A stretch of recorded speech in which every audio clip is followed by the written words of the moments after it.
Public hearing is for the purpose of the withdrawal of funds from the school district building repair and maintenance fund for the following reasons.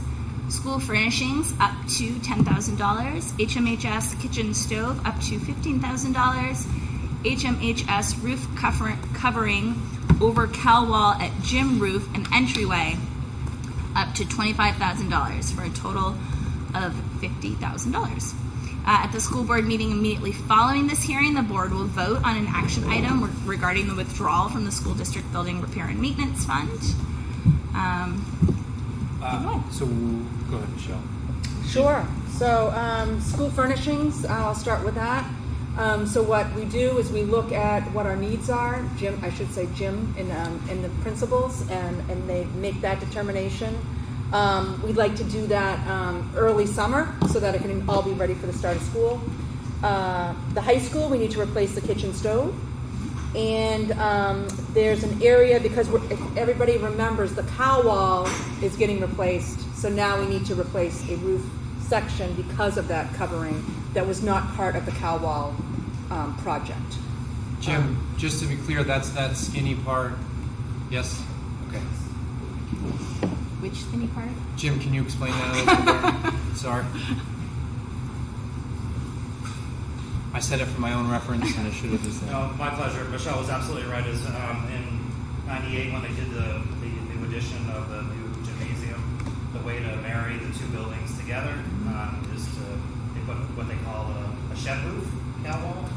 So there's about, I think, 8-foot panels that span along that are translucent, provide lighting. Okay. Thank you. Great. Any other questions from the board? No? All right, I'm going to go ahead and open it up to the public. If there are any comments on the use of these funds? Lauren Clement, 86 Maple Street. I do have a question on the use of the funds. I have a printout dated 1/25/23 of our CIP when it was newly kind of breaking ground. And under, I think the number was 20, I apologize, it got cut off on here. Out of the building project surplus, so the balance remainder of the bond, it was allocated $15,000 for metal roof to cover cow wall at gym roof. So also there's $94,000 allocated for the rooftop unit on the, it says Audi. I don't know if that's an acronym for the auditorium, but I see it throughout, so I'm confused about that. But it looks like that was replaced, came in at $84,000. There's $10,000 remainder still at the bond, and we had $15,000 allocated. There's $25,000. Now I'm looking at the new CIP, and under line item 63, we are taking out of year one CIP, not out of bond remainder. And I understand it's all coming out of the same maintenance and trust to cover this, but we already allocated it out of here, and I'm wondering why it moved. And I'm also curious, I know the discussion was that the bond remainder had to be spent within a certain amount of time, and I'm not sure if that's extinguished. So a little confused on how it moved from bond surplus down to coming out of CIP, because $25,000 out of what was requested, $200,000, is an eighth of the CIP that was requested at the town. And I'm now also seeing deferred projects, and I'm wondering if this is affecting that. If we had minutes to read, maybe that would be clarifying, but they are not listed. So if you guys could clarify, that'd be great. I'd also like to hear a little bit more about furnishings. You said 10,000 furnishings, they decide what the furnishings are, and that's not very transparent. So if we could elaborate a little bit on that, that would be appreciated. Thank you. Chickens. Sorry. Jim, are you able to talk a little bit about That the question. question? I'll do my Or best. I did you wanna probably take it? won't fully answer it, but I just want to remind the community that the CIP is a living document, so it does change, and quite frequently. So the comment was right. We had a placeholder in there for $15,000 for a metal roof to replace the cow wall. That was only one bid we had at the time, but over the course of the spring, it's more finding what the best solution is for that covering. So that number changed a little bit.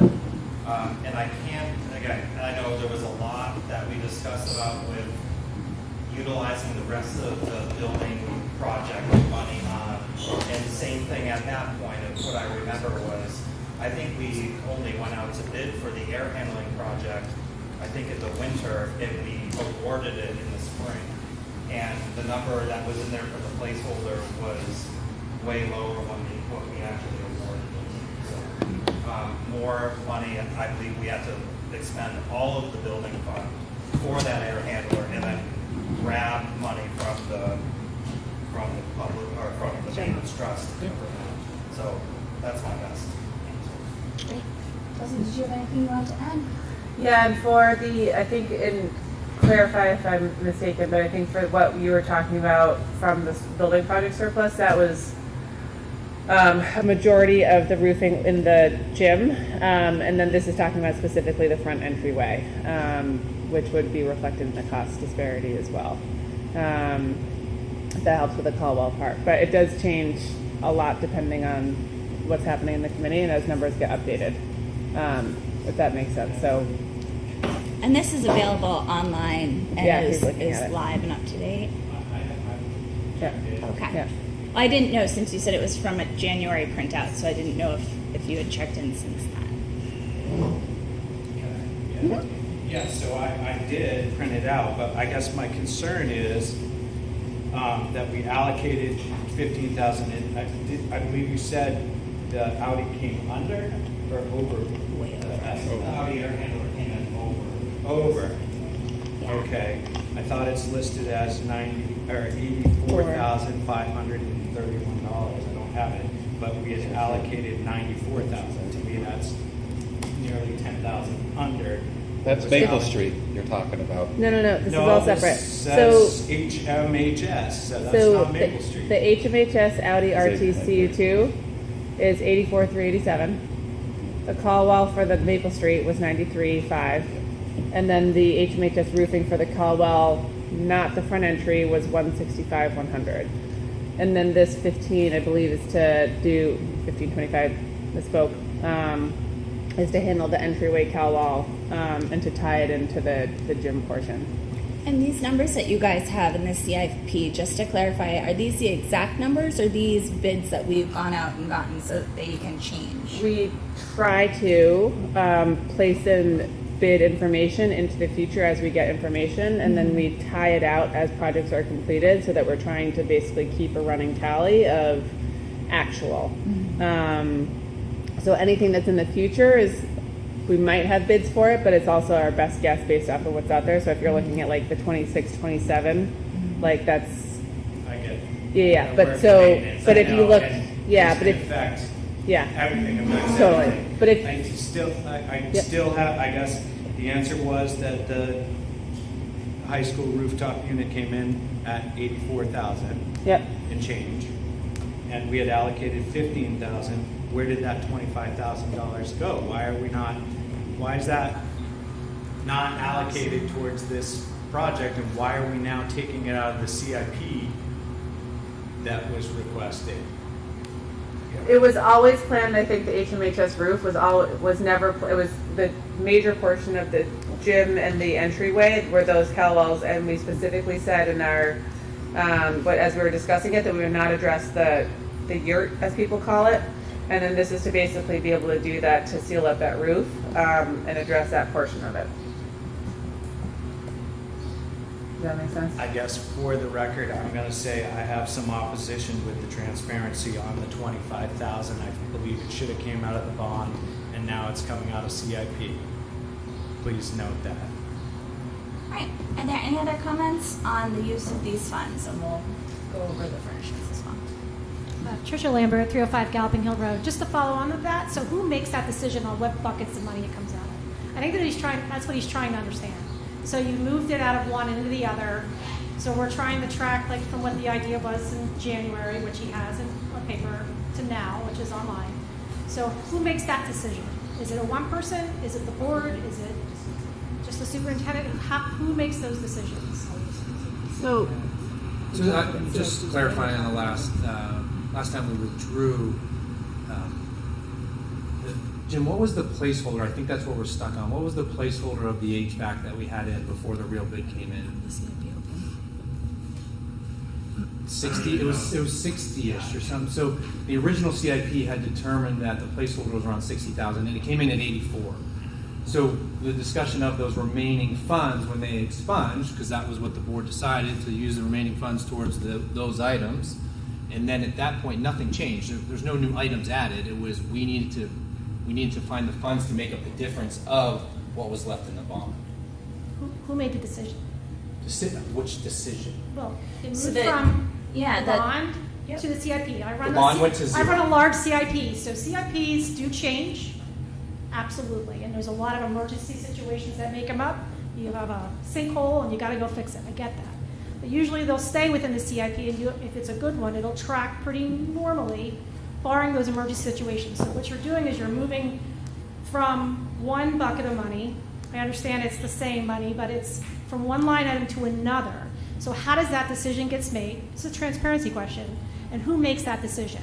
That's what I'm misunderstanding. There's no bucket. It was the the remaining bond money was determined by the board to use towards those projects. Correct. The And projects it's in were the CIP now. the projects were all estimated numbers for the remaining of the funds. When the real numbers came in, Okay. the numbers were higher than what was left. Understand. So this is for the makeup. That's why there's not a different bucket. No, I understand that part, but you have two spreadsheets, so you're tracking two different things, right? Am I right? No, No. the It's board. you have a spreadsheet. bond part, you Yeah. have a bond, Nope, the board voted to move the bond money, the remaining bond money, all into the CIP. So it's all under CIP. so all those projects Lorna just mentioned are now in the CIP. Yeah. Yeah. Yep. And they're you can look at them on our CIP. Under the current one. Yep. Yep. Yeah. Okay. Did you? Well, I was just saying, Trish, to answer your question, all decisions about, if we have public hearings like this in order to spend any dollars, so they're publicly Right, but that's noticed. at the last minute. We're trying to understand who makes them as we But go along. but I guess your question was who makes the decision. I think the decision is made by the board on which projects we fund and how much comes And out of the it's put CIP to forward fund by them. the superintendent? It's informed by the CIP committee. Okay, that's what I was looking for. All right, thank you. I want to, all that money got moved by the board into the CIP to check off those boxes. Like, Do you remember what date that was? I know, I get it. I can. I mean, let's, Yeah, we have a public hearing on that too. Oh, I'm gonna move the money. We have 1,000,000,000,000 meetings. Okay, thank you. Yep. Any other comments? Unless someone else does, just to hash this out a second more. So, this is at budget season when I printed this off, and there were 1, 2, 3, 4, 5, 6 items on this coming out of the building project. The Audi RT unit that was HMHS, furniture for $1,000 at HMS, Calwall roofing, $93,500 at Maple Street School, HMHS roofing Calwall minus front entry, $165,100, roofing HMHS metal roof to cover Calwall at Gym Roof, $15,000, and HMHS renovation music room window wall, that's still on there, the number is $18,925, and then there's a hash mark through stair tread replacement at $17,000, so that was edited. Those numbers don't include a rooftop unit at another building. So these were what were being projected while we were looking at budgets and nearing up voting on the 200,000 warrant article.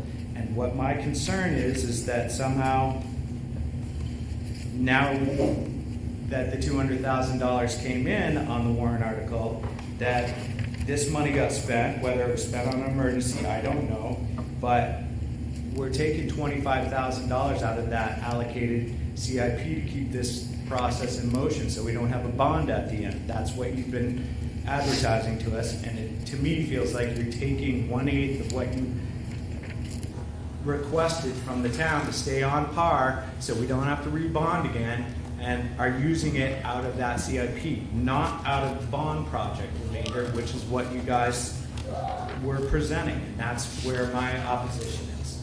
Are you, am I Yeah, clear? Or yeah. is I it think still- just since then the numbers did come in higher, what was projected changed. It sounds like a different rooftop unit or something got thrown in there and allocated towards that.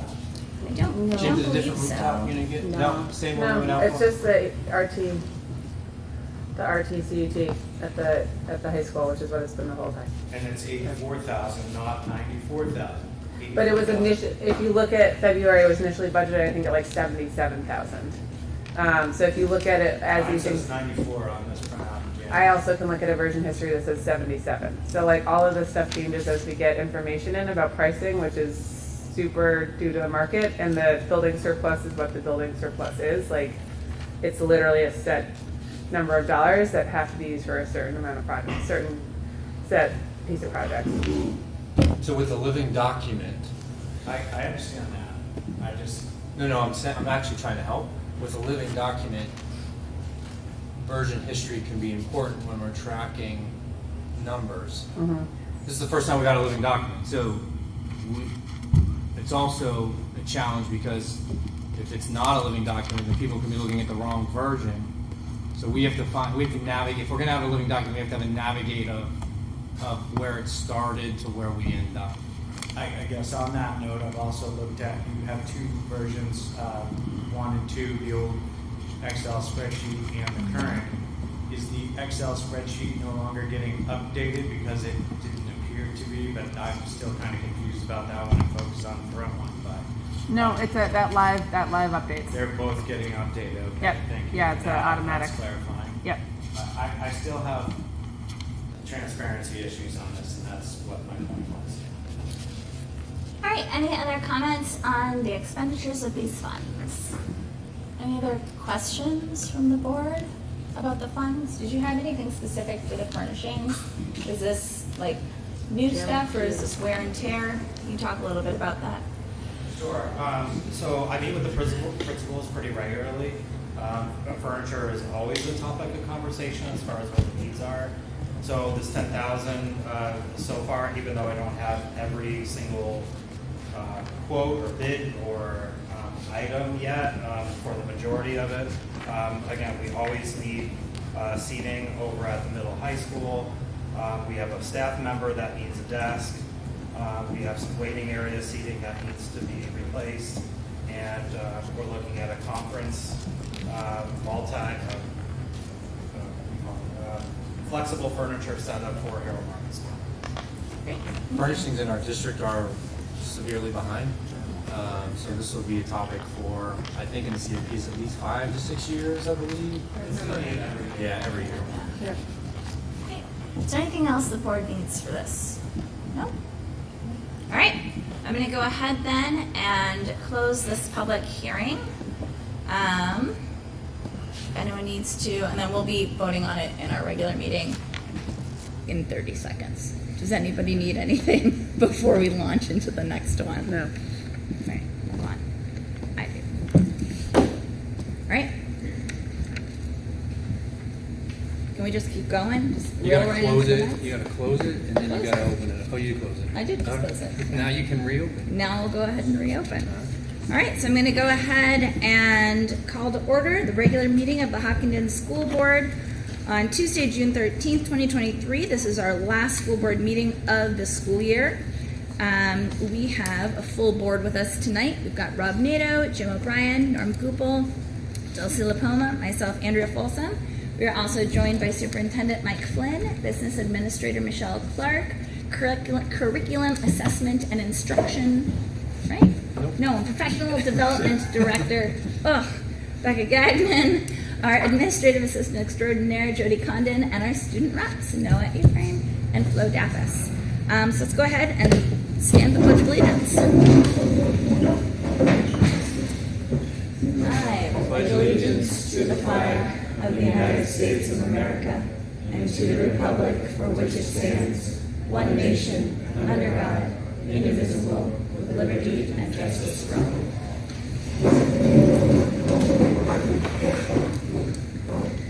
All right, so what are we doing? We have 2 sets of school board minutes to approve this evening. Just 2 sets? Just 2 sets, yes, because today's only day 3. Yes. 2 actually? Yep. All right, so is there a motion to approve the school board non-public meeting minutes from May 23rd, 2023? So moved. Second. Any discussion? Hearing none, all in favor? Aye. Any I opposed? abstain. You're abstaining. Great. All right, is there a motion to approve the regular school board meeting minutes from May 23rd, 2023? So moved. Second. Discussion? All in favor? Aye. Any opposed? Any abstain? I abstain. Glad you might. Great. We have now come to our first public comment portion of the evening. We do 2 public comment periods. We have one now, and then we'll have one towards the end of the evening. So you're more than welcome to come on up, give your name and address, and try to keep your public comments to 3 minutes. Would anyone like to make a public comment?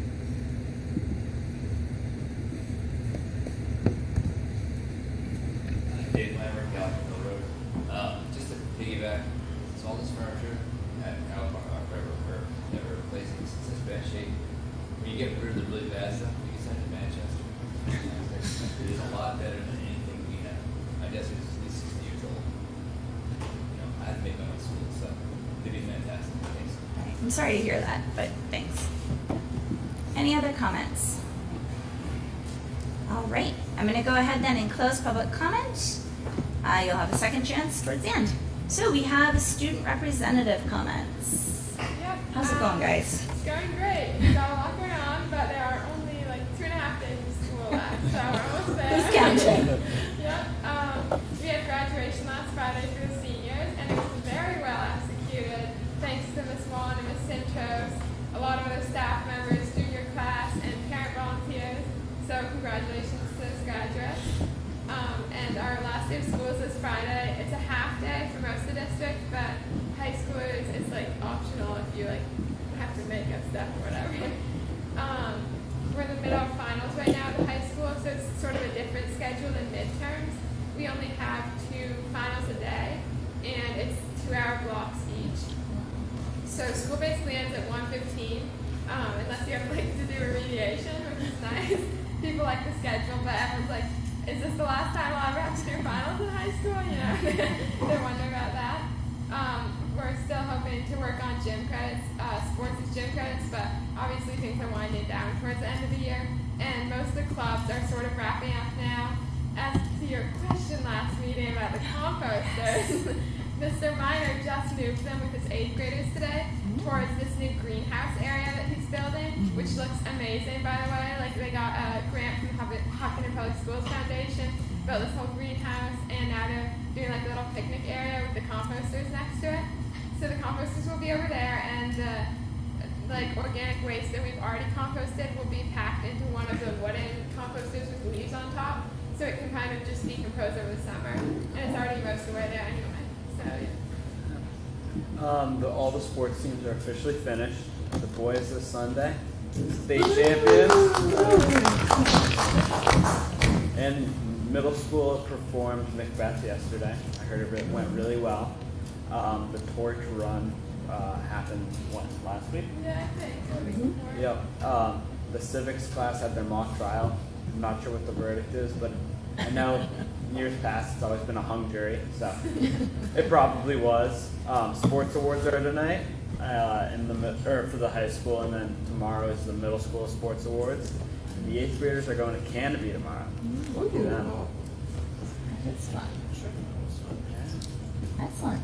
Yeah. Anything anything else? Any other comments on your last? And you guys will be back with us again. We'll be back. You won? So- You guys won? We did. We'll be back. Yep. It's gonna be great. Pretty easy to win when you're on a post. Awesome. Thank you guys. Any school board comments? Sure. Yeah. Just two comments. You know, as we close the year, you know, just a lot of appreciation for our staff and having a successful year. You know, seeing our students walk the other day is probably one of the greatest moments as a board member I get to see. All the hard work and decisions that we make here at this table has an impact on them and also on our community. And, you know, I always look at those as our students, you know, our kids. And I just want to commend everyone who participated with their speech and a beautiful ceremony. Thank you, Chris and Mike. It was great. The last thing, you know, I just want to give a shout out to an individual in town who has dubbed the Crosswalk Posse for the last year and a half. Every morning we have a gentleman by the name of Parker Potter who walks a group of our students to school every single day.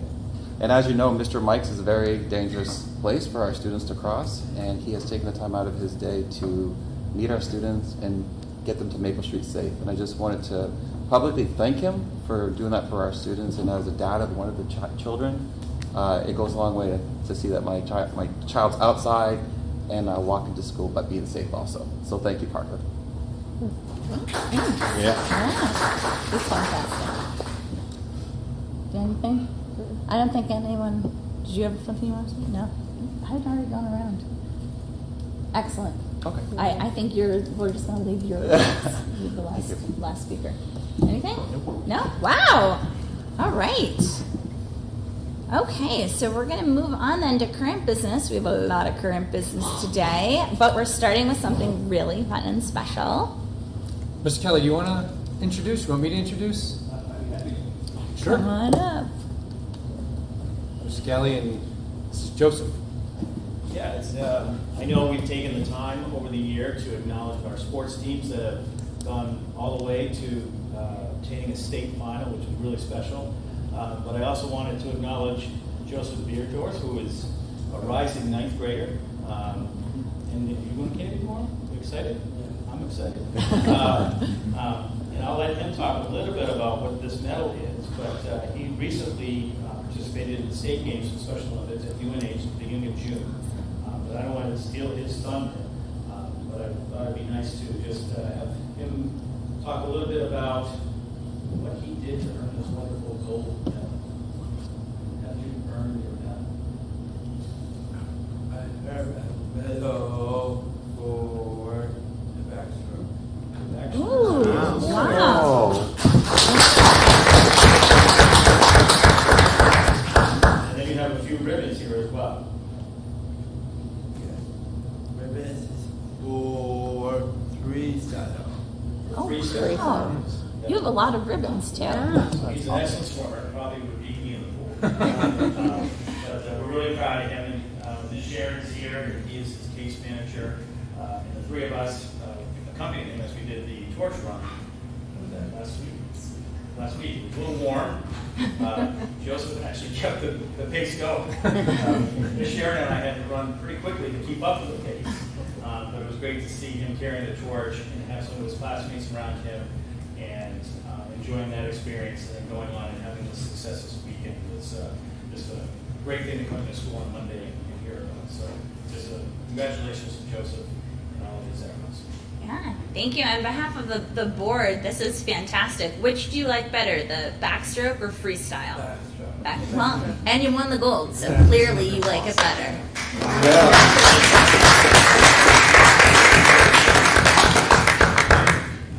Thanks, Joseph. Great. Thank you Thank for you, guys. Congratulations. Oh, yes. Jump up.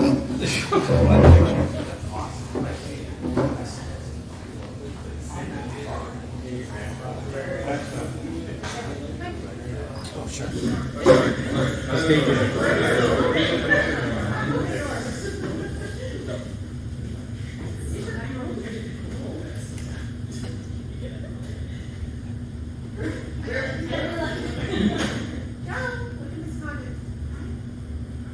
Everybody, good to see you.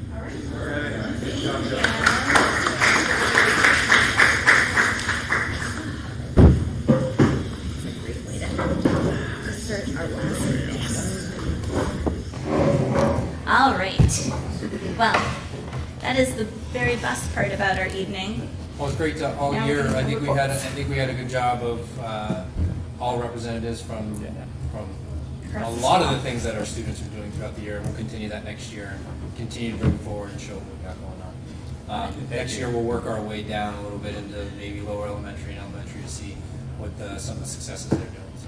Love it. Excellent. Thank you. Okay, so I was going to invite them to the table, but it looks like Director reports. director reports. Yeah. So we're going to ask you to stand at the mic. We have a full table tonight, which is the first time in quite some time. So did you guys rock, paper, scissors to see who was going first? All right, Mandy will go first. All right. So these are our last 3 end-of-year directors' reports from principals to directors. Mandy. So I know one of the things we're supposed to do is kind of go over what our goals are, our progress towards that. I did that in March. Kind of working on the same stuff, still continuing the things, so I'm not going to spend a lot of time there today on that.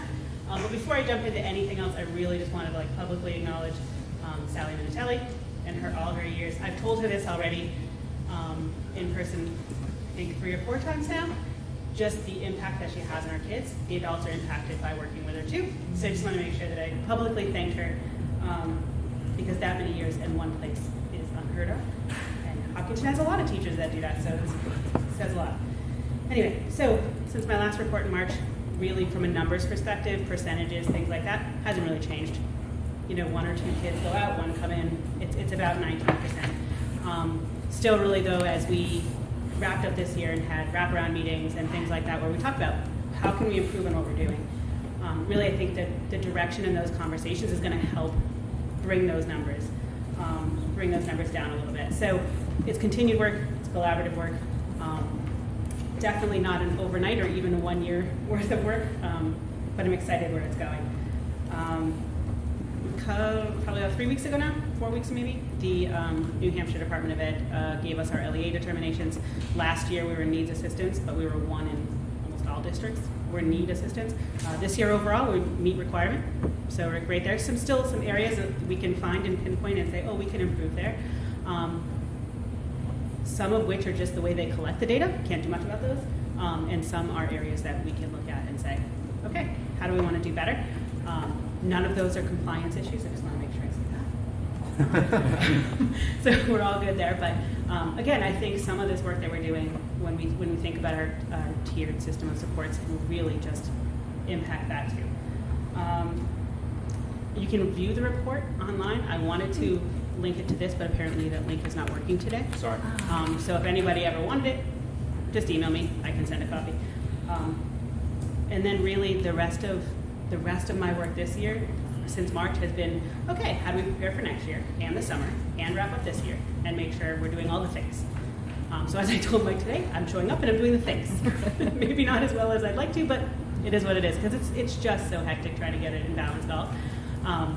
But excited where we're leaving this year, excited for the work this summer. A lot of my work this summer is really going to be just looking at, number 1 priority is the website, because I think I've been saying that since I got here because I know it's an issue, but you also, sorry Matt, not being a tech person, it'll take me a really long time to get all the things uploaded the way I want them. I have all the information now, which is wonderful thanks to my team, but so really just making sure that that's priority 1 and we get that up and running, because the amount of information people can get there is so beneficial, and we want to make sure it's available to them. The other pieces are really just about systems things. What are those? I've taken feedback from case managers. I've talked to other administrators and said, okay, what else can we do to really shore up some of the things? Not so much that we're doing them wrong, but how do we just do them better? How do we become more effective and efficient? And that's really where my work will focus. And just really trying to focus on how else can we bring things to the table for staff. One of those is the regional directors group that I'm a part of has developed a para handbook that we can all use and then really make it specific to what we need. So I plan to kind of take that under and have that ready to roll by the fall. Same with we have a case manager's resource binder. It's just updating that, making sure all the new forms are in there. What are some things we learned that maybe that'll be important to put in there? So those are the kind of things I'll be working on there. And the rest is just prepping, right, and being ready and making sure what PD do we want to bring to the table not just Becca, but at my monthly meetings with case managers or my time with IA is what I want to bring. Next week I'm doing verbal intervention with support staff, so I'll have that piece under our belt, and then we'll just keep plugging away at other things we want to bring. And ESY starts July 3rd. July 3rd? ESY is. Extended school year. Yeah, I didn't need to do it. Yeah, it's July 3rd through July 20th. It's Monday through Thursday. Obviously not 4th of July. About 4 hours each day.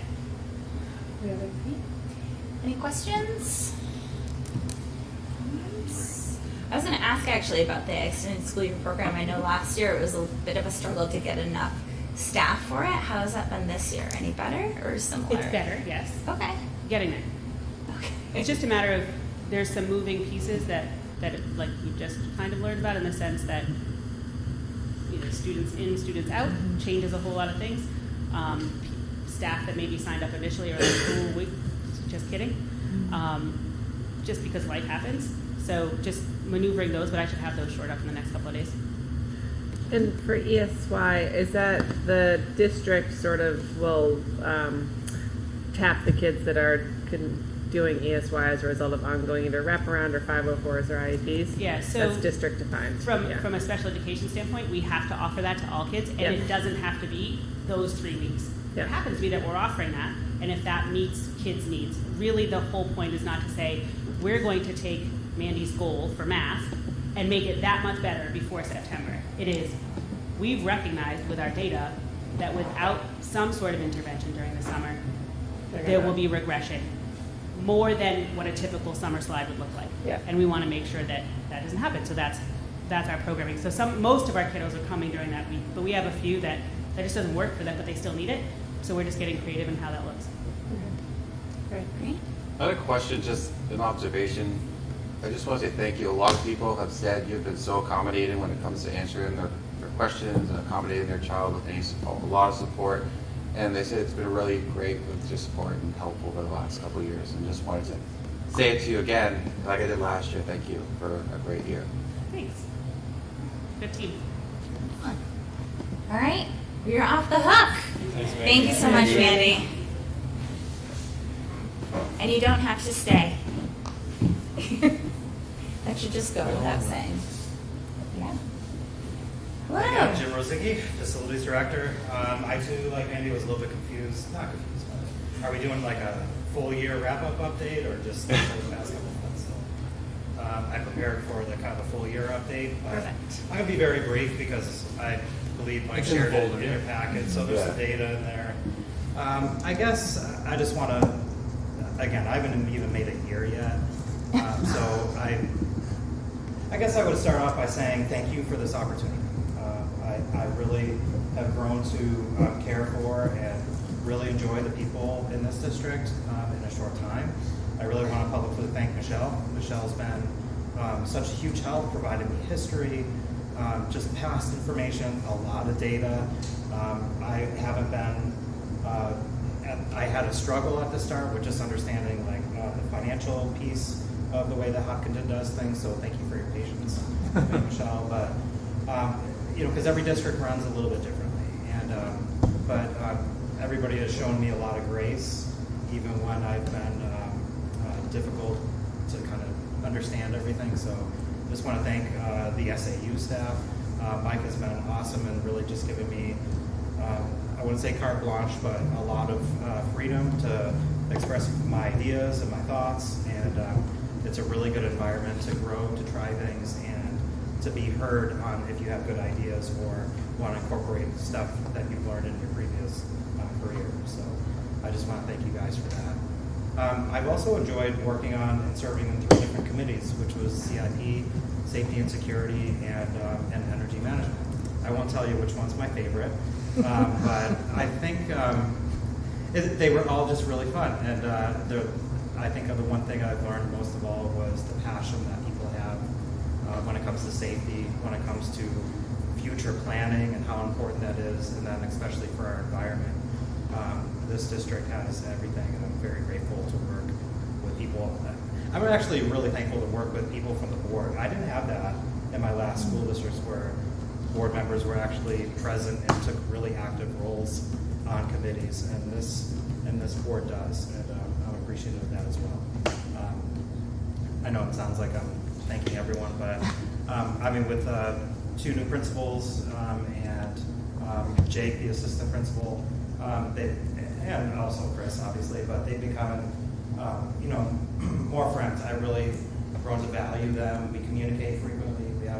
We have fun. We're all kind of, we talk to each other when we're stressed out, calm each other down, make each other meals, give each other snacks. But it's been, that's kind of like the backstory of, when you're having a crazy day, things like that really brighten it. And it's really, really cool. It helps us, give us gas to continue on. So that's my year kind of personally, but professionally, I guess I would sum everything up in is that this year was just assessing, observing, and planning. And I don't, like I told Mike the other day, it's like, I don't feel like we moved the needle much, or at least facilities has moved the needle not much into really visually changing the face of Hopkinton for the better. So I take a lot of part in that. But so this next year, and this goal is to really execute plans. I think we've collected a lot of information. We still have reports to go through and do. And me personally, I want to spend more time with my staff. We have great momentum going on there. But that's what next year is going to be, is executing. And I thank the community. I thank the board for supporting capital improvements, because that's what we need to do to go forward. So that's the execution piece. I guess just general stuff. Again, I don't want to beat a dead horse, but I think in every update, I gave an update about my staff. I'm really thankful for my staff. They really pitched in. Absenteeism was a pretty big factor this year. I have some ideas for next year, but just their time to cover areas, get things done, in and amongst a busy school day when you have events, activities, everything else. They really came together well. We executed some changes, moved some people around. I did some retraining. We've had some vendors come in to train them as well. And so it's been, I believe, a slow climb in that department. One of our long-term outages really resulted in coverage of our general maintenance person as a custodian. So for the past couple months, he's only been doing part-time maintenance. I left a little graph, or not a little graph, but just some numbers on just our work order completion. And on my other updates, we were running around like 55 to 60% work orders completed. And just thankfully, this spring has really been light on work orders and repairs. So that, coupled with just kind of a part-time work, and then I myself have stepped in to do some, we actually finished the year fairly strong, around the 85% of corrective work orders completed. So I'm grateful for that. Spent a lot of time and energy this year. There's a graph on just some data that I pulled from fiscal 22 to this year, and we're showing a decline pretty good in electricity. And also, I believe oil over at the high school was down a little bit. Same thing with Maple Street, though we did go up a little bit propane over at Harold Martin School. Again, we could probably have a whole conversation on why those things are, but just keep in mind too, I know nobody likes to hear the word COVID anymore, but mechanical systems were run longer just to provide more ventilation. We bubbled things down a little bit more because of that, so I believe that was probably one of the major factors of electricity savings. Plus, I spent a lot of time in the building automation system, just stop having things running when they're not supposed to, or when there's nobody in there. So a lot of mechanical time spent for me this year. So I'm gonna stop there. That's I think that sums up everything. That's what I want to say. But we'll have to take any questions or comments. Okay, so there's a few pieces that I thought were excellent. I think that the way that you're approaching your team was great. I don't know if there had been performance reviews for your team in the past, but just being able to see that you're doing that, I think is wonderful, because that way people can get positive feedback, constructive feedback, and I think that will hopefully make everyone feel great. So I think that that's a really strong management step. I love seeing the work order stats, and it's good to see what the percentage was sort of for HVAC and being able to look at some of that preventative maintenance pieces, and I think that's excellent.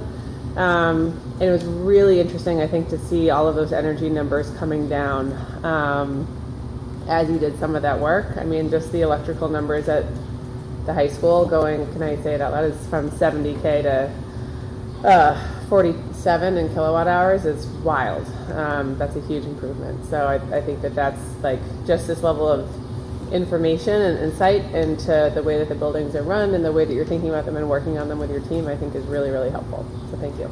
I have a comment too for Jim. Thank you so much for helping us on the EAC with the compost, and thank you for getting us new chairs because all of us are breaking. Awesome. Thank you. Awesome. Thank you. Any other questions or comments? I just think, over the last year, you've done a lot more than you give yourself credit for. And I think, as someone who has been really excited to work with you in a lot of committees, you bring a lot of energy to those committees that really engage our students, which is really great. You have a lot of knowledge, and you help this district with a really great CIP. We have a lot of endeavors in the future in regards to our energy here in the school district. And, we had a great opportunity to go with Jim to Oyster River, and everybody was grabbing him left and right, saying how much they missed him, and I had to grab him back to Hopkinton.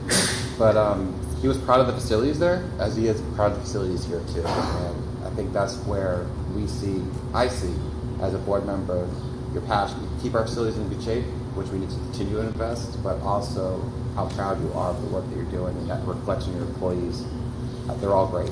So just want to say thank you for putting us in the right direction and continue to go that way. Yeah, I heard that our facilities are pretty much the same as Oyster River's. Yeah. Excellent. All right. So I have a quick question on the work order completion. 85 is high. Do you think, is the issue more manpower, or is the issue things that need to be outsourced, and sometimes the issue is just it's not practical to meet the expectations of the work order that comes in? Great question. So I put contractor work on there too. Like anything that comes in through the system, I have as an employee, it says contractor. So I try to put as much stuff, any type of building request, because I just want to have data, so we can go back and be like, well, this is how many work orders those were contracted work orders that we put in. It's. I don't know about labor at this point yet. Again, I think that we got lucky in the spring with not a lot of requests. But I think with my maintenance guy just being at the high school covering, was able to take care of the biggest building while he was doing custodial duty. So by him being stationary there, I think really helped get the majority of those work orders off the plate. And I'm like, hey, I'll take Maple Street and Harold Martin, do what I can. There's still stuff outstanding. And I think, again, we this is just the first year with a new program to track all that stuff. So I just want to get data in there. The other thing is too, it's like I'll do a lot of self-identified. So even though the office may call and be like, "Hey, the faucet's broken," I may not just say put it in a work. I'll put it in a work order immediately, being like, "This was corrected immediately." So I think even if we had data from the past, it would probably show that there was more work orders generated, but these are things like the custodian's like, hey, I fixed this toilet today, or I had to do this task that took them out of their normal duties, even though they're a custodian, but they did a maintenance task.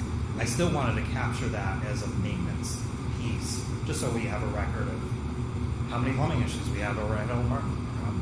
This is for Patrice, how much it stinks every day. So, or what the smell's coming from. So I want to capture that. So. Smell of the week. Yeah. Thank you. Smells, yes. Awesome. All right. Anything else? You guys have anything else? I'm looking over at you too. Trying to make sure I'm catching up though. Oh. I think you're good. Awesome. Thank you. Yeah. Sorry, and then also cookies are moving. All right, last one of the year, Mr. Snow.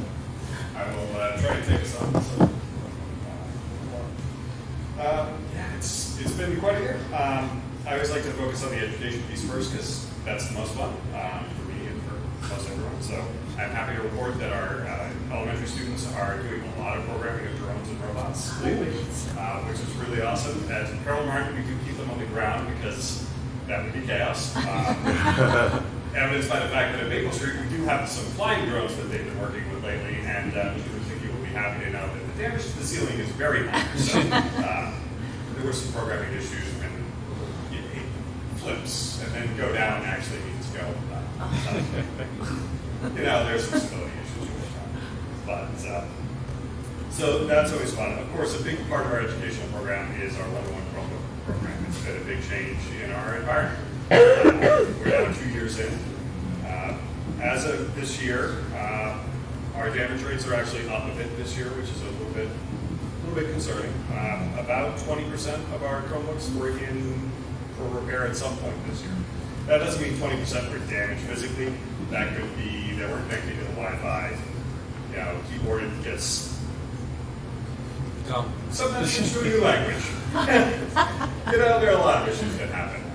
So of those, about half of those were immediately fixed the same day of return. Of the remaining, about 60 were marked as broken at some point during the year.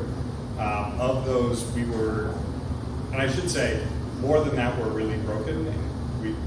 Like Jim, we're still working on capturing that data a little more accurately. So some, I think, were just fixed and repaired because I have more screens than I have marked screen repairs. So obviously, we're not capturing all of them. We'll have to work on that. But of the ones that were marked broken, for some long term, we were able to repair about a third and return those to the service. And then about 40 were write-offs. Now, some of those were older ones where it just wasn't economical to repair the damage.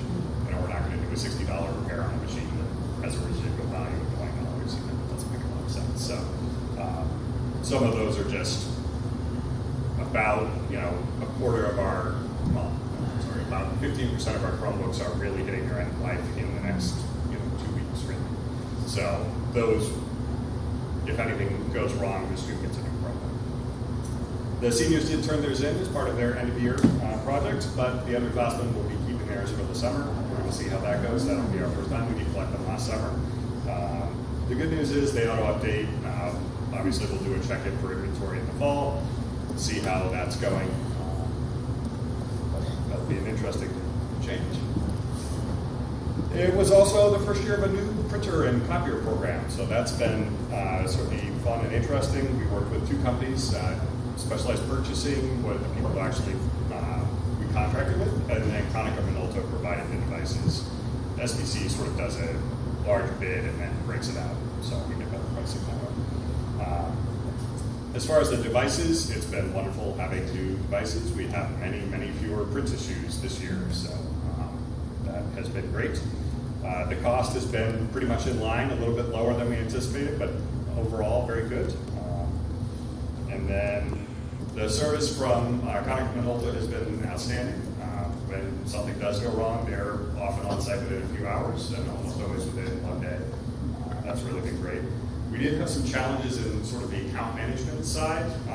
So there were some delays in some of the deployment of paper cut and things like that, full deployment of the badge-based printing that we're working towards. So that, there had to be some loss. But overall, it's been very good. SBC has been excellent at updating us every month as to our usage, tracking some issues.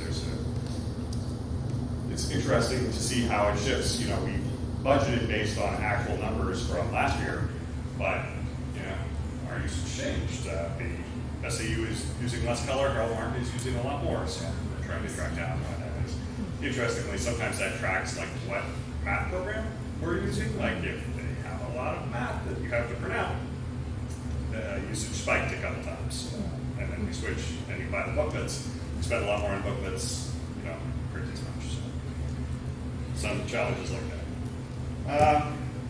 The spring is and sort of beginning of summer are interesting times. I really hate lightning. I really hate storms. So we had some issues, particularly at the middle high school. There was an issue with the automatic transfer switch that is actually owned by the town as part of the emergency operations.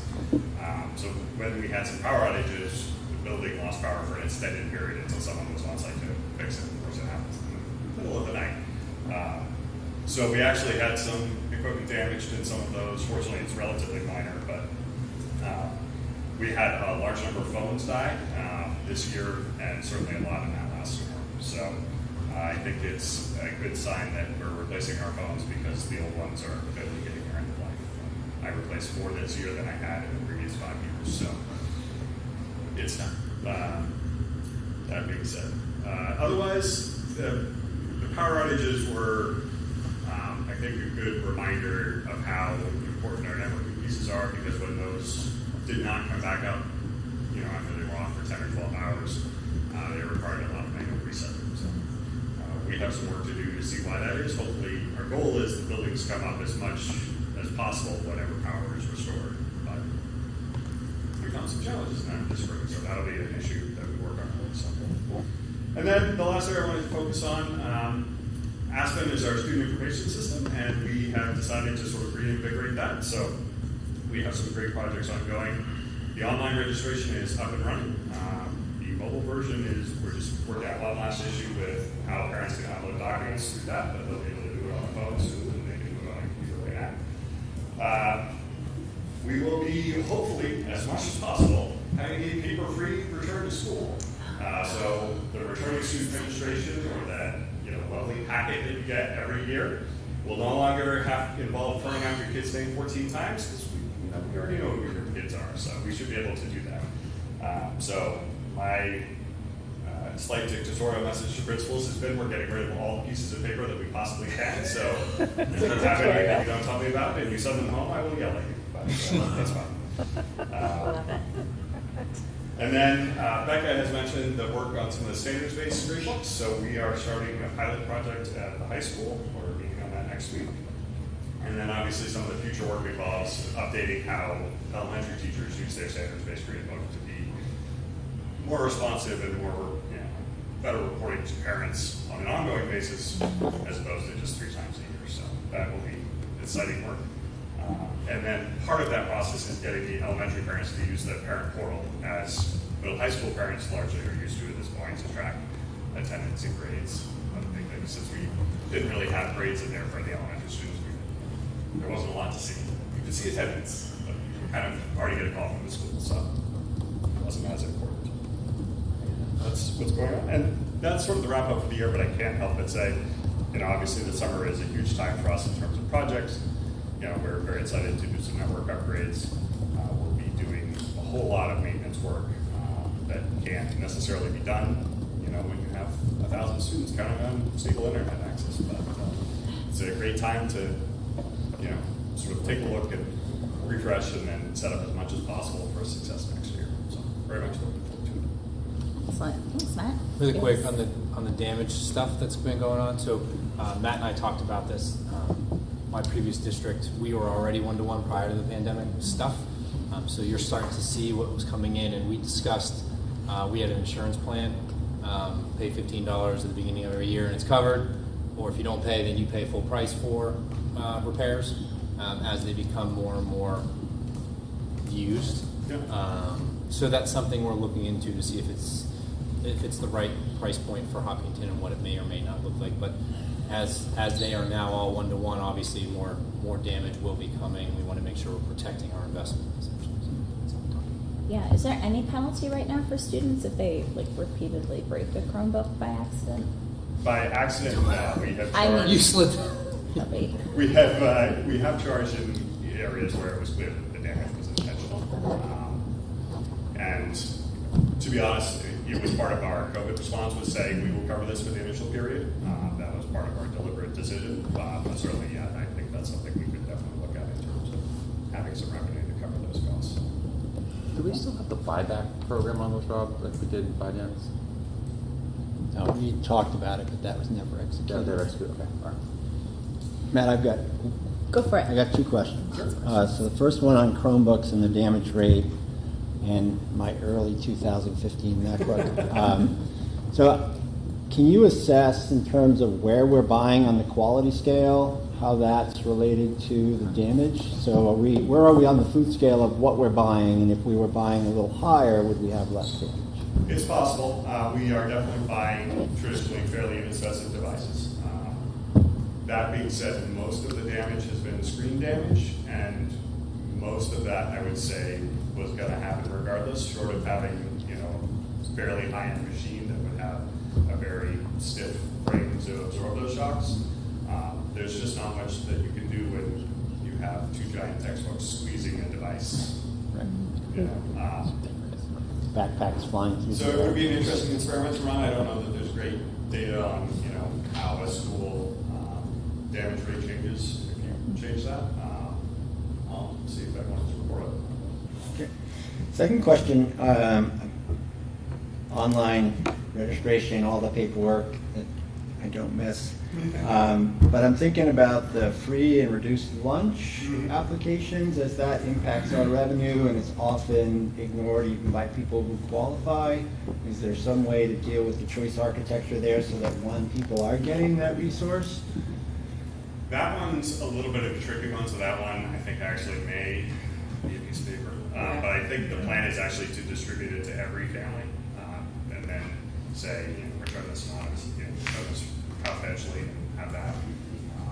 So yeah, there certainly has been some discussion about trying to get all of those families the access to the help they need. There's also, I'm going to look to you, not that you might know the answer, but legislatively, it was one of the final, it made it to the final, they were going to do an automatic connection. Right. I don't know, I have to check and see if it didn't make it.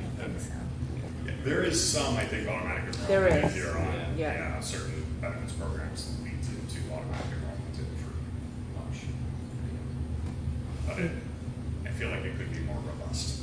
Well, I think that's the challenge for all the districts, because it ends up being the paper. Right. And it's not the nicest form. No. It's the federal form. So. Do you have more questions? No, I'm just, my brain is thinking about opt-out options instead of opt-in options, which Right. always elevates, the amount of people that will actually be a part of the program. Yep. Yeah, except I don't know if we're allowed to do that since it's a And federal program. And it's not even, you have to, every year you have to re-register. Right. So it doesn't even keep you enrolled. Andrea, I have a question. Yeah? I was wondering if students who have their own computers should return their Chromebooks at the end of the year? Yeah, if you're not using it, that'd be great. And if there's a plan for the incoming freshmen, because they're the ones who get the one-to-one program, right? Or is it seventh graders? Incoming seventh grade, yeah. Is there a plan for if they have their own computer to not be given one? That'll be an interesting discussion with the high school to see if they want to go ahead with that. There are some benefits to having everyone use a Chromebook, and so we've certainly talked about. Part of the issue was, obviously during COVID, a lot of families bought devices for students, and they had a very nice laptop and said, why do you want me to use this Chromebook? That doesn't make sense. Hopefully, as the students age out, that's less of an issue, and we can decide, where we want to land on that. Do the 7th and 8th graders get to keep theirs over the summer? They I'm do. asking for a friend. It's me. Asking for me. And has anyone signed up for online registration? How's that going? I think it's great. Yes, we have had, I should have looked, I want to say we've had around 30 registrations online so far, many of which are currently, we had an initial problem where we weren't asking for exactly the documents that we needed. We had a lot on residency, but we were missing some of the medical forms that the nurses need to enroll the students. So some of those have been returned families and said, please update this with what we need. But yeah, we definitely have had students complete the process and be registered for next year. Excellent. Any other questions? No? Well, good luck this summer doing all the things that you do. Yes. That's me pointing to wires. Thank you, Matt, Mandy, Yeah, and thank Jim. you. Thank you Appreciate guys it. very much. Have a good night. Thanks, guys. All right. So, we're going to move on. I have not forgotten that we just had a public hearing too, so we'll slip that in here as well. But let's just keep going. With Keep going, let's do that. In your packet is the draft school board. Oh, yeah. No, that's you. This is me. I'm sorry. Yes. So we had a retreat on Friday. We met for just under 4 hours, for about 3.5 hours. And we went through piece by piece our goals for the 2023-2024 school year. Those are both in the board packet as well as in the public packet. These have also been linked to the corresponding goal and objective within the strategic plan. So we don't have any kind of like first, second, third read on these, but hopefully the board has had a chance to look these over. They have not changed since we finalized the language on Friday. The only thing that I added were the strategic plan connections within them. But if they look good to us, I know that one of the requests this year was for us to complete our board goals earlier in the year, because after our board goals are set, Mike will set his goals, and then over the summer, the teachers will set their goals, so it has trickle-down effect. So any comments, anything? If not, I would be looking for a motion to accept the 2023-2024 Hopkinton School Board goals as presented. So moved. Second. Great, any discussion? I guess only for those audience members who may not have looked at the public folder for some unknown reason that someone might not have looked at. I just wondered if you might want to articulate some of those, just so people know what's in them. I'll read them even. Sorry, I just needed to get a bit of water. So this year we have 6 buckets that our goals are falling under. We have 10 goals altogether. The first is we have 2 goals under curriculum and assessment. The school board, working through the curriculum assessment committee, will evaluate how all schools across the district report out through report cards. A report on how we report out through the report cards is due by the end of the 2023-2024 school year. It was discussed that this is really not something that can be completed in January. We really need a full year to complete this report. The second goal is the school board, working through the superintendent, will audit curriculum district-wide in alignment with the budget, with a report to be completed by January 15th, 2024. Again, this one is set for a January 15th deadline in case there are any budgetary implications. Under finance, this year we have 3 goals. The school board, working through the finance committee, will create a 3 to 5 year financial analysis forecast. So slightly similar to the CIP, we are really looking at not only what we can expect this year, but trying to forecast out 3 to 5 years, so we have a little bit more of an idea of what's coming.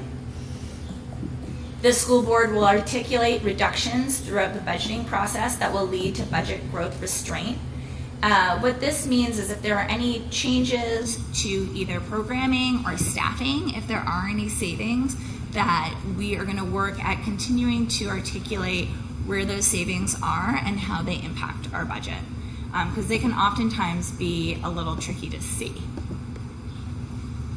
The school board, working through the CIP committee, will develop a collaborative process with the Town of Hopkinton CIP and Budget Committee to support the Hopkinton School District CIP. This was a goal we sort of started last year, but continuing on to really have our CIP committee meet with the town CIP committee and the budget committee. We'd love to have them come out and look actually at our facilities and look at what we have. They do that, as Jim filled us in, they do that and go and like kick the trucks, or they don't kick the trucks, but look at the trucks on the town side. So we would love for them to come and not kick our school, but look at our schools as well to have a better understanding of our CIP. Under safety and security, the school board, working through the superintendent, will use a safety action plan to create a 3 to 5 year safety plan implementation project by January 15th. It should include 2023.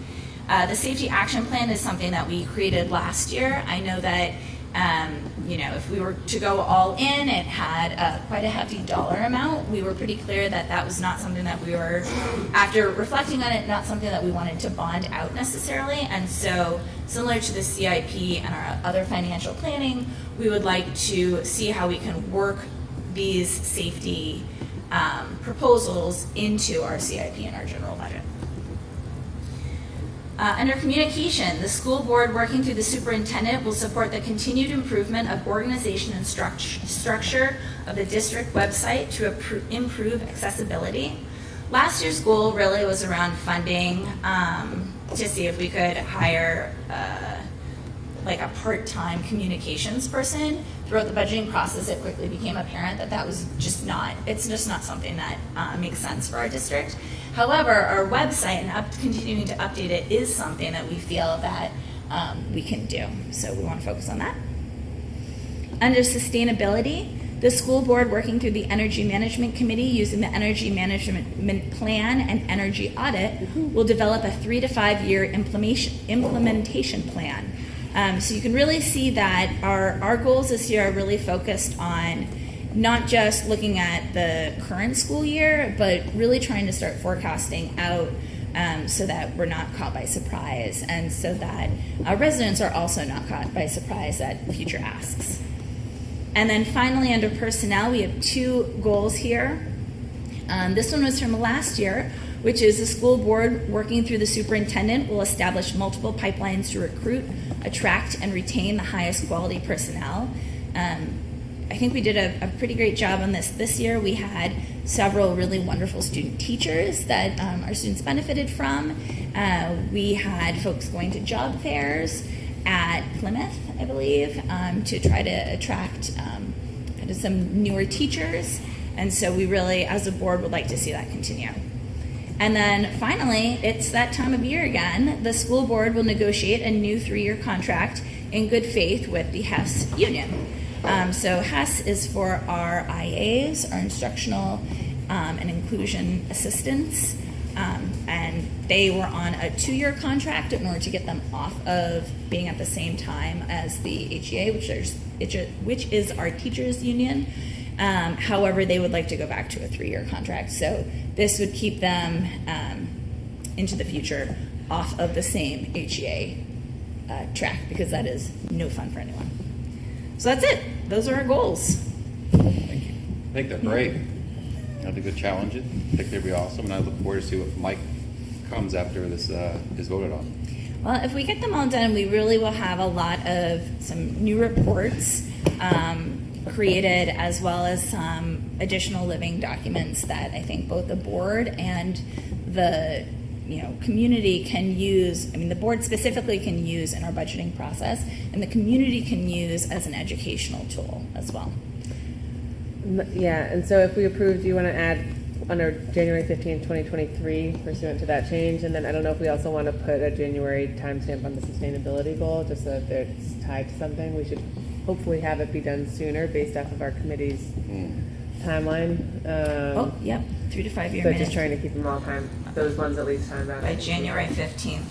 2023. Everything. So that meeting is going to be amazing. Yeah. We'll see. Okay. All right. Meeting in January?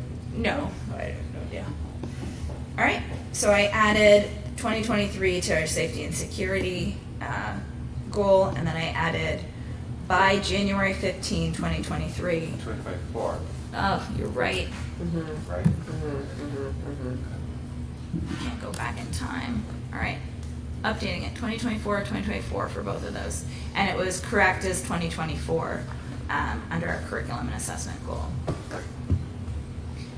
Do we want, if we're adding in the January 15th, under the Finance Committee, the school board working through the Finance Committee will create a 3 to 5 year financial analysis forecast by January 15th, 2024? Is that too soon? Well, that should. I think we agreed to target that date. I think we did. The assumption that. I think that's fine. Yep. All right. Okay. So, in light of those changes, do we need to amend the motion, or is it okay? No, As you're- it stands? you're all We're right. in good shape. Yeah. Great. All right. Any other comments? Mike, what's your feeling on these goals? Do you think they're appropriate? I think they're, well, first of all, I want to thank you for having them done in June. That does accelerate our timeline internally for our processes. But I'm excited about those. I know it sounds geeky, but those are some good work for not only just the board, but what we're going to produce for the community. I'm excited that we're continuing that path of trying to improve. Awesome. Great. All right. So, all those in favor of the 23-24 goals as presented? Aye. Aye. Jeez. Any opposed? All right. It's unanimous. Forgot to vote. Thank you guys very much. Thank you. And then those will go ahead and, just like last year, they will be posted on the district website as well. Okay, Now moving it's your on to turn. the school board calendar. In your packet is anticipated school board dates for 23-24. Jody and I took a look at the calendar. We did some targeting this year rather than coming back from every break and having a meeting on that Tuesday, which became a challenge. You can see that some weeks it's 2nd and 4 or 1-3, so just it's not a true pattern. We tried to target the dates to make sure they made a lot more sense rather than just putting it on the calendar and moving with it. The other one, after speaking with Rob, the work sessions, rather having the grueling October that we've been having, going to November, we've eliminated one work session, so you'll have 2 board meetings and 1 work session in between. And then the anticipated date for district meeting is that Saturday in March. Were you able to look to see if there was a conflict with anything going on in the schools? So it's the opposite. That's why it's great to have these booked now, and then the buildings get the dates, and then they will do their best to work around school board meetings. Yes. Thank you. The only place where you have an issue is athletics, which is already, they schedule a year in advance. So, yeah, they're scheduled done. That's great. Thank you. And when, can you just remind me, I know it's different every year, but when do we roughly get revenue numbers in from the state for budgeting? November 1st to the 15th. Okay, so we might have a good idea for either the 7th or the 21st, certainly by the 21st. Yes. Okay. Excellent. All right, so if those look okay to folks, then I'm going to go ahead and look for a motion to approve the school board meeting calendar for the 23-24 school year as presented. So moved. Second. Okay, any discussion? Hearing none, all in favor? Aye. Unanimous. Awesome. Moving on, we've talked extensively this year about transitioning 7th and 8th grade to a true middle school model, which I'm ecstatic about to see the benefits not just for our staff but for our students. With that, though, there was a negotiated contract that had some specific language that was really built around what a teaching, it's called teaching load, looks like for middle high school. Now, when we are now delineating a true middle school model, the middle school teachers will be dedicated to their students all day long, and they will no longer be teaching a section of high school. That required some language change. I have to commend Scott. Scott did all the work from start to finish. He drafted it. He met with his membership and Mr. Miner. He then met with Mr. Kelly and I and proposed the language. We saw it as no issue. They were great to work with. Both attorneys that reviewed it. You can see it's really nuanced language to just specifically talk about it. So they held their meeting as a membership and passed unanimously. I'm bringing it to the board. It's a little unique in the way we did it, but it was how they took the lead on it. So again, credit to Scott and all the work that he did. So I would look for the board to support the sidebar of agreement for the new middle school contractual teaching load language. And if you have questions, please ask. Is there a motion? So moved. Second. Great. Any discussion or questions on the language? Really what the language does is it just spells out the teaching load of a high school teacher, the teaching load of a middle school teacher, and then the teaching load of crossover teachers, which are any teachers that instruct both middle and high school. And once this is approved, this will go up. It'll get attached to the documents, yeah. Just for the record, want to be very clear that there was no financial impact whatsoever. It was all language based on classes and hot time and the stuff that we developed. Great. They were out. This just shows you how good they are. They were very good on all the work, so made my job very easy. Excellent. And I assume that our legal has looked over this as well. Yep. Perfect. All right, hearing no further discussion, all in favor? Aye. It's unanimous. Okay. Moving on to the next one, summer hiring, correct? You'll see tonight we have a few more resignations now. So we will be looking to the board to designate Andrea and Dulcie as permission to vote to approve hiring throughout the summer, and then as we've been doing my 2 summers now, we ratify it in the first meeting, we get together. This allows us not to lose candidates, have to get a quorum. It was a nice practice that we instituted when I began, so it really helps us with the hiring process. I would look for the board to support Andrea and Dulcie to approve summer hiring. So I'll make the motion that we approve Andrea or Dulcie, or just both of them? So it's or, because Andrew's going to be out of the country in 3 days, so I need Dulcie to do it. So I'll make a motion that we approve Andrea or Dulcie to hire this summer for 2023. Second, can I approve myself? Second. Okay. Did you not Great. like my motion? I thought it was a brilliant motion. Oh, okay. I like Excellent. Wow. And yeah, and the full board will ratify all the hirings at our August board meeting. Anyhow, great. So there's a motion. Second. Any discussion? No. All those in favor? Aye. It's unanimous. All right. Moving along. Preschool tuition. Preschool tuitions, that time of year. Last year we made a significant adjustment. So in discussion with Michelle, our recommendation this year is not to increase preschool tuition for the 23-24 school year. Don't need a motion because it's not changing, but just wanted to notify you. Right? No motion. Correct. Yeah. And last year we went through and sort of looked at what public and private preschools were doing. So we call And found the entire area. Mhm. We did a lot of data gathering, and that's where those new numbers set in. But we Great. feel comfortable. And how did it go this year? Really well, right? Mhm. 20. We are fully Right. enrolled. Great. Yeah. Great. So noted. Okay.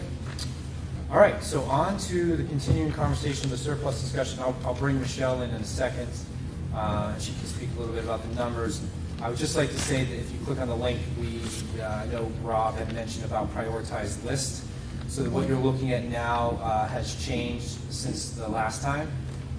You can see that it's listed by priority in there, from facilities projects that were removed from the budget to top safety items to can be worked on with next year's operating budget to we're looking into some grants to possibly match some of the work. So there's stuff out there that if I think the district pays, I want to say 35%, the grants are covering the other portion, but you have to be, there's certain qualifications that you have to meet. So we're working on that. And then down the bottom, Becca had added curriculum projects for possible consideration through the discussion. Now, there's a lot on there, and the reason is obviously over information rather than not being a part of the discussion. These are all needs. So everything on there isn't a want. Those are all things that we're going to have to get to at some point, both on the facilities and the curriculum side. So with that, I'm going to pass it to Michelle for discussion on numbers, and then you guys can obviously make some moves. So Michelle. Sure. So the financial should be in the Google Drive for May. It's showing we're just under $400,000 for unanticipated anticipated fund balance. A couple things to remember is $150,000 we said that we were going to have in fund balance anyways, as well as the amount from New Hampshire from the state that was for New Hampshire retirement. So that totals $264,997. So, which brings us roughly about $135,000 that we have above what we promised during the budget process. And that's at May 31st. So a lot can happen over the next month as POs don't get all spent, or staffing things don't plan out based on what is estimate, like for subbing or different, like our HRA accounts that individuals have. I'm assuming that all of it's going to be spent. That might not happen. So all those variables. Yep, so 135 is where it's at now, and then as people close, as our requirements close out, that can adjust anywhere between $5,000 and up. And that's that crazy part of our industry here where our school year's ending. And it's certainly something that's up for discussion, whether you advise us now on how to handle the funds, or whether there's another meeting in June, at the very end of June. I don't know what your past practice has been. Last year we didn't have another one. We made all the determinations in this meeting, so it'll be up to you guys. I'll jump in.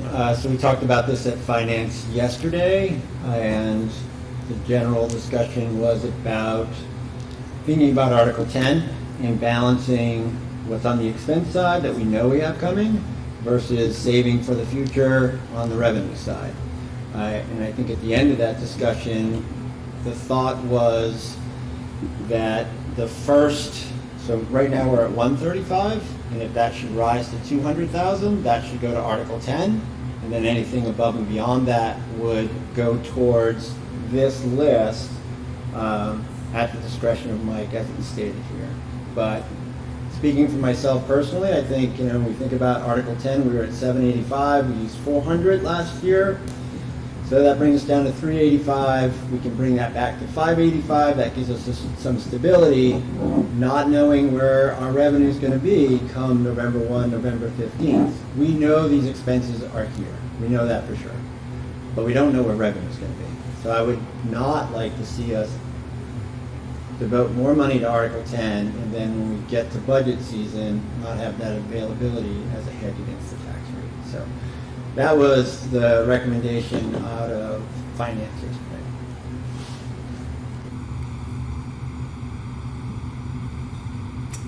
Can I jump in? Great.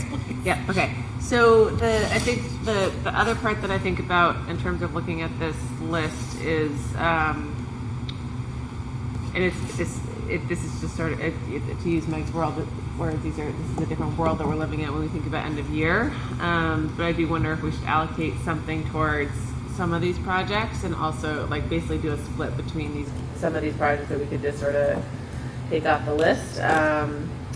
And then Article 10 as well, and think about what that mix might look like, and it might be setting a lower value for these, and then anything, the delta between that and whatever continues to accrue, if anything, for fund balance could go towards Article 10. Because there's a couple things on here that could be helpful, that aren't huge ticket items, and again on the safety side of things, but I think it's a worthwhile discussion for us to have, and we'll look at the list and see what that is. But I definitely think that thinking about that Article 10 piece is an important one. Yep.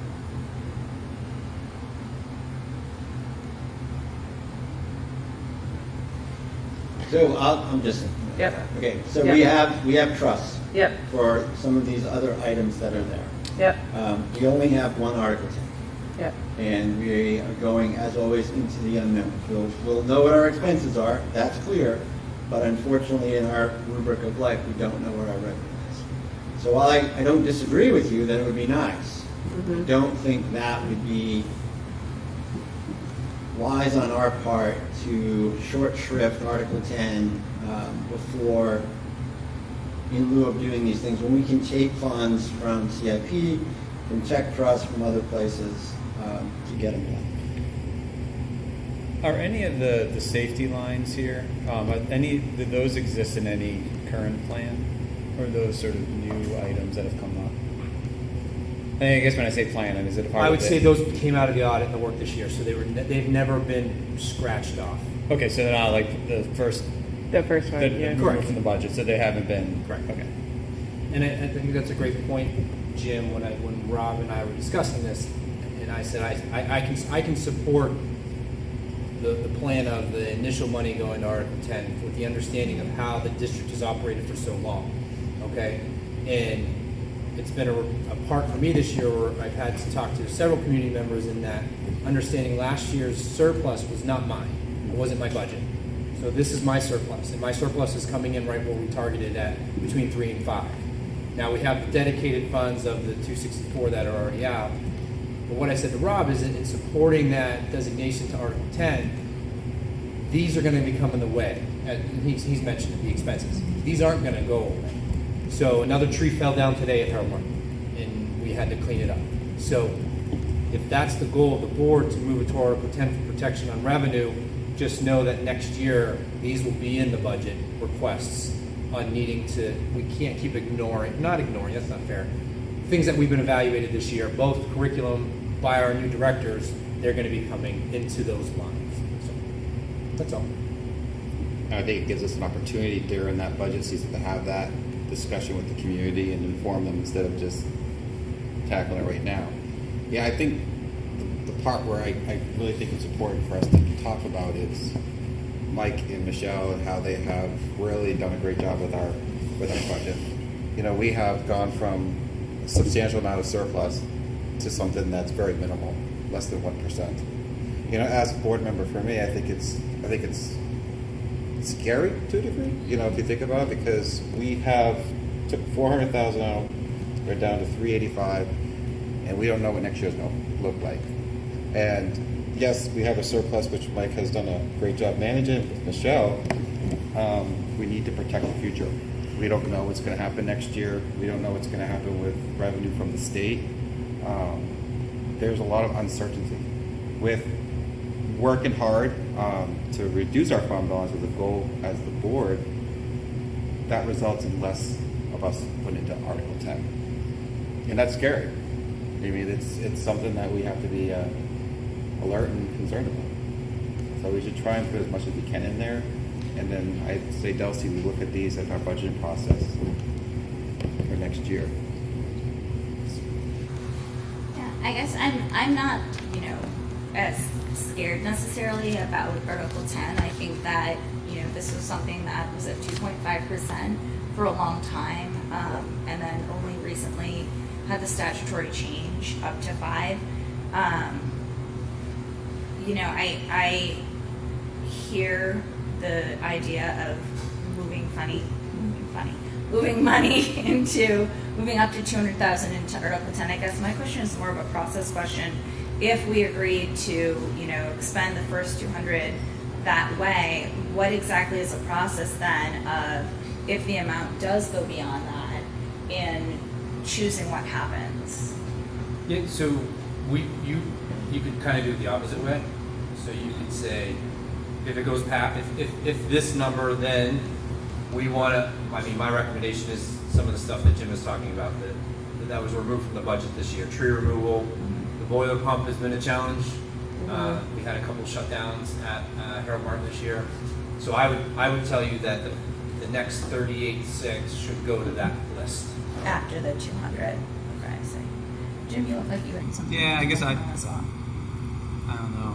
I think I like Article 10 is a wonderful tool, but I think we've been using it as a revenue source, not as a tax rate stabilization fund, and so I see a whole bunch of stuff here that we could spend this money on that I think would reduce our budget. Some of it would reduce our budget next year, which would reduce the tax rate, which is sort of what Article 10 sort of is there for. So I don't know. I see investing in these things as doing a similar thing than tucking it away into an account to use as revenue later. If we were to knock off these items. So I know I kind of go back and forth because I think these are, as you're saying, these aren't going away. Some of which may get more expensive in the future, and so I get parking the money in Article 10. But I guess I'm not convinced that parking money in Article 10 as a revenue source is the best use of those funds, at least as a surplus for this year. I'm confused about, explain to me the difference between it being used as revenue and how that's not tax rate stabilization. I don't get that. No, it is. But I guess I think our decision was to move $400,000 in, which it feels like, I don't know what's that on the tax rate. That's like, 26 cents is 200,000. The 200,000 is 26 cents. 52 cents. 13 cents per 100. 30 cents times 4. Yeah. So it feels less like tax rate stabilization and more like a revenue source to get to a lower number, which it's optics, right? Yeah, I mean, So. it's It's the same. The same outcome. It's still tax rate stabilization. It's still lowering the tax rate. Well, something that'll be in the budget for next year. Right. Anyway, Paper. so I would rather see the money put into these projects, I guess is where I was going, rather than putting it into And I think that part of this, when we started this position towards moving away from a high fund balance, was we knew it would be a transition. So this is year one of the transition. We don't really know what year two is. And we've had that backup of being able to draw upon expected high fund balance as revenue. This year we took 150. That's not going to be available next year.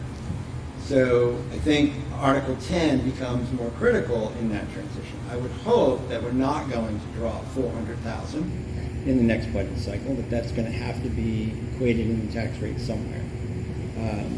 I guess, simply put, I think it's wiser to think about saving for revenue first rather than spending on expense now. These things, it is June, and we'll know a lot more in November, which is 5 months away. I think that's a critical mass.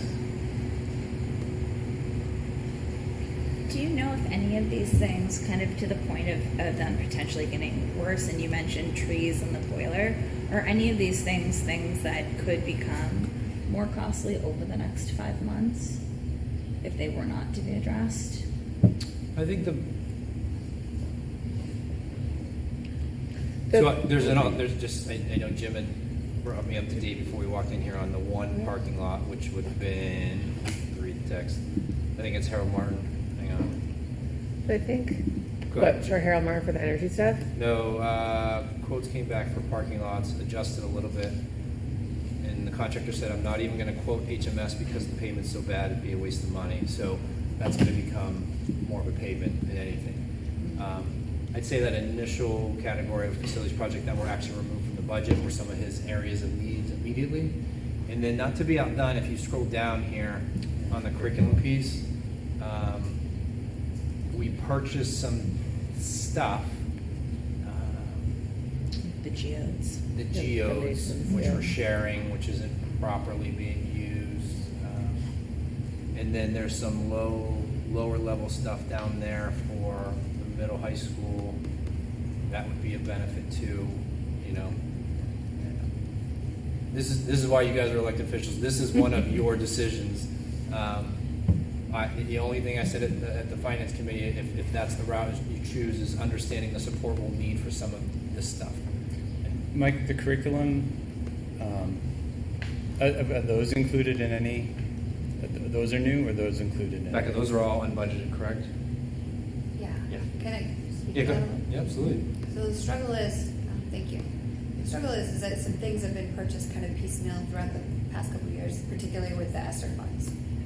The problem is we have, specifically in the area of literacy, we really shifted the way we're instructing students in the curriculum that we're using for our literacy. And right now we don't have the materials needed in each classroom to do it effectively. This year I was able to use grant money to kind of backfill the training that people needed on the things that we bought with ESSER money. And I don't mean that like critically of what happened prior to me. I'm just saying it's just what happened. And so the problem is we've asked teachers to teach a certain way. We've asked them to do it without the materials. And I understand and I really respect where you're coming from. I think the struggle is there is no trust fund for curriculum. And coming back to you next year in the budget, two things. One, it's a large piece of money, and two, it's going to mean an entire year more that we're doing this piecemeal, very frustrating thing for teachers. And I just advocate strongly for that because they've done a lot this year to try to collaborate. It's been really difficult, and if we're going to continue to ask the things that we're asking and kind of make those advances that we want to make, then we got to support it. I think any director sitting in front of you would be advocating for their stuff. I mean that. So the good thing, this is a good discussion. The good thing is we have the oversight with these things that have been slipping by, right? And that's the key. And I'll speak specifically to Becca. she had a hard meeting at the end of the year here, and a teacher had said, I'm buying it out of my own pocket. We just were never aware because of the piece. I think that's the right way. The way it's been piecemeal previously. So this isn't an all we need it right now list. I need that to be very clear. But as I just emphasized what I said to Rob in that meeting is, if it's not now, it's going to be coming our way because these are the things that the work is now showing. That's all. And if it's coming our way, then we still have Article 10 to use as revenue in the next budget cycle. I'm just cautioning people to think about 5-month time span and us setting ourselves up the best possible way we can to negotiate that next budget. From the 5-month cycle, so the playing devil's advocate there, because I think that's a great point, is that there's a lot that happens before the fall, so the curriculum support, and then I would say the parking lot will start to degrade prior to the winter, and then anything that can happen with trees obviously before the winter I think is beneficial as well. So if you're thinking about it from like a calendar of year work perspective. And so we're at $399. That number is not going to go south. If anything, it's going to go north. And we also don't know what that is. So, if you're a betting person, will it rise another 65 to that 200K for Article 10? Will it go beyond that? We don't know. And that's part of the nuance of school budget. So I could suggest that with the money that we have, we could tackle all this in the Excel spreadsheet, and anything else that comes in over unexpected could go into Article 10. So we knock these off, and then if the betting man says it's going to go up north, then we can bet on that going to Article 10. But this looks like way more than That's like a lot of money. Yeah, it might be a little bit. Yeah. That's like, I just added it up, I think it was, right, leave it. Yeah, this is like. It's like It's almost way- 200. Yeah, I think it was 186, 600. Well, if we're doing math here real quick, I would, 260. on the part that says 200, can be yeah. worked into matching grants, I would allow us the time to try and find the match. So So I guess- not put stuff. Not towards the 98. Not the 98. Got it. Okay, so then that would be like 162. Okay, so you guys, I'm gonna advocate for Becca here and Matt. So there's more to the discussion. Mm-hmm. One is to take a look at the number down below for curriculum. And 2 is the phone system. Do we want to talk about bringing that back out of this, or do we want to do it out of the trust? These are all kind of all on the table. So Let's see, 'cause we already- the 162 includes the Becca number Okay. and includes the Matt. So it includes the 162 is 51 from Becca, 21 for whatever, I don't know what that category is, 39, and then 49. That makes sense. And we could take out probably the 102 to 21. That's what can be worked on Yeah. through the operating budget next year. So, I guess the Finance Committee's recommendation is going south. Well, I think we're just in the middle of a discussion. We're figuring it out. So what is the fund balance right now? The anticipated fund balance? Above what we had promised. Yes. Is that what you're talking about, 135? 135? The 135. Yeah. Okay, so I just heard a 330 number. And the other component of this, since Becca brought up that some of the curriculum pieces were purchased with ESSER funds, we do have a small bit of ESSER funds remaining. We could see about doing another 20, like the geodes we could complete with ESSER, so it wouldn't be out of this at all. That would be a separate hearing and whatnot. that'd be a different public hearing. So I'm going to remind people that we had $114,000 in one-time revenue from the state that we're not going to have. And I understand the need for literacy materials, especially who I share my life with. But I also understand that conversation is in the beginning process, not at the end process necessarily, as far as we know as a board. So again, very remiss about the way this conversation is going in terms of setting ourselves up properly for the fall and then budgeting for things as we move forward.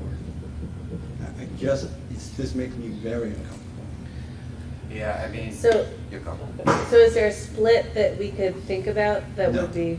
$200,000 is what would make me comfortable in Article 10. I don't mean to be curt about that, but I also don't want to dance around it when that's what made me comfortable.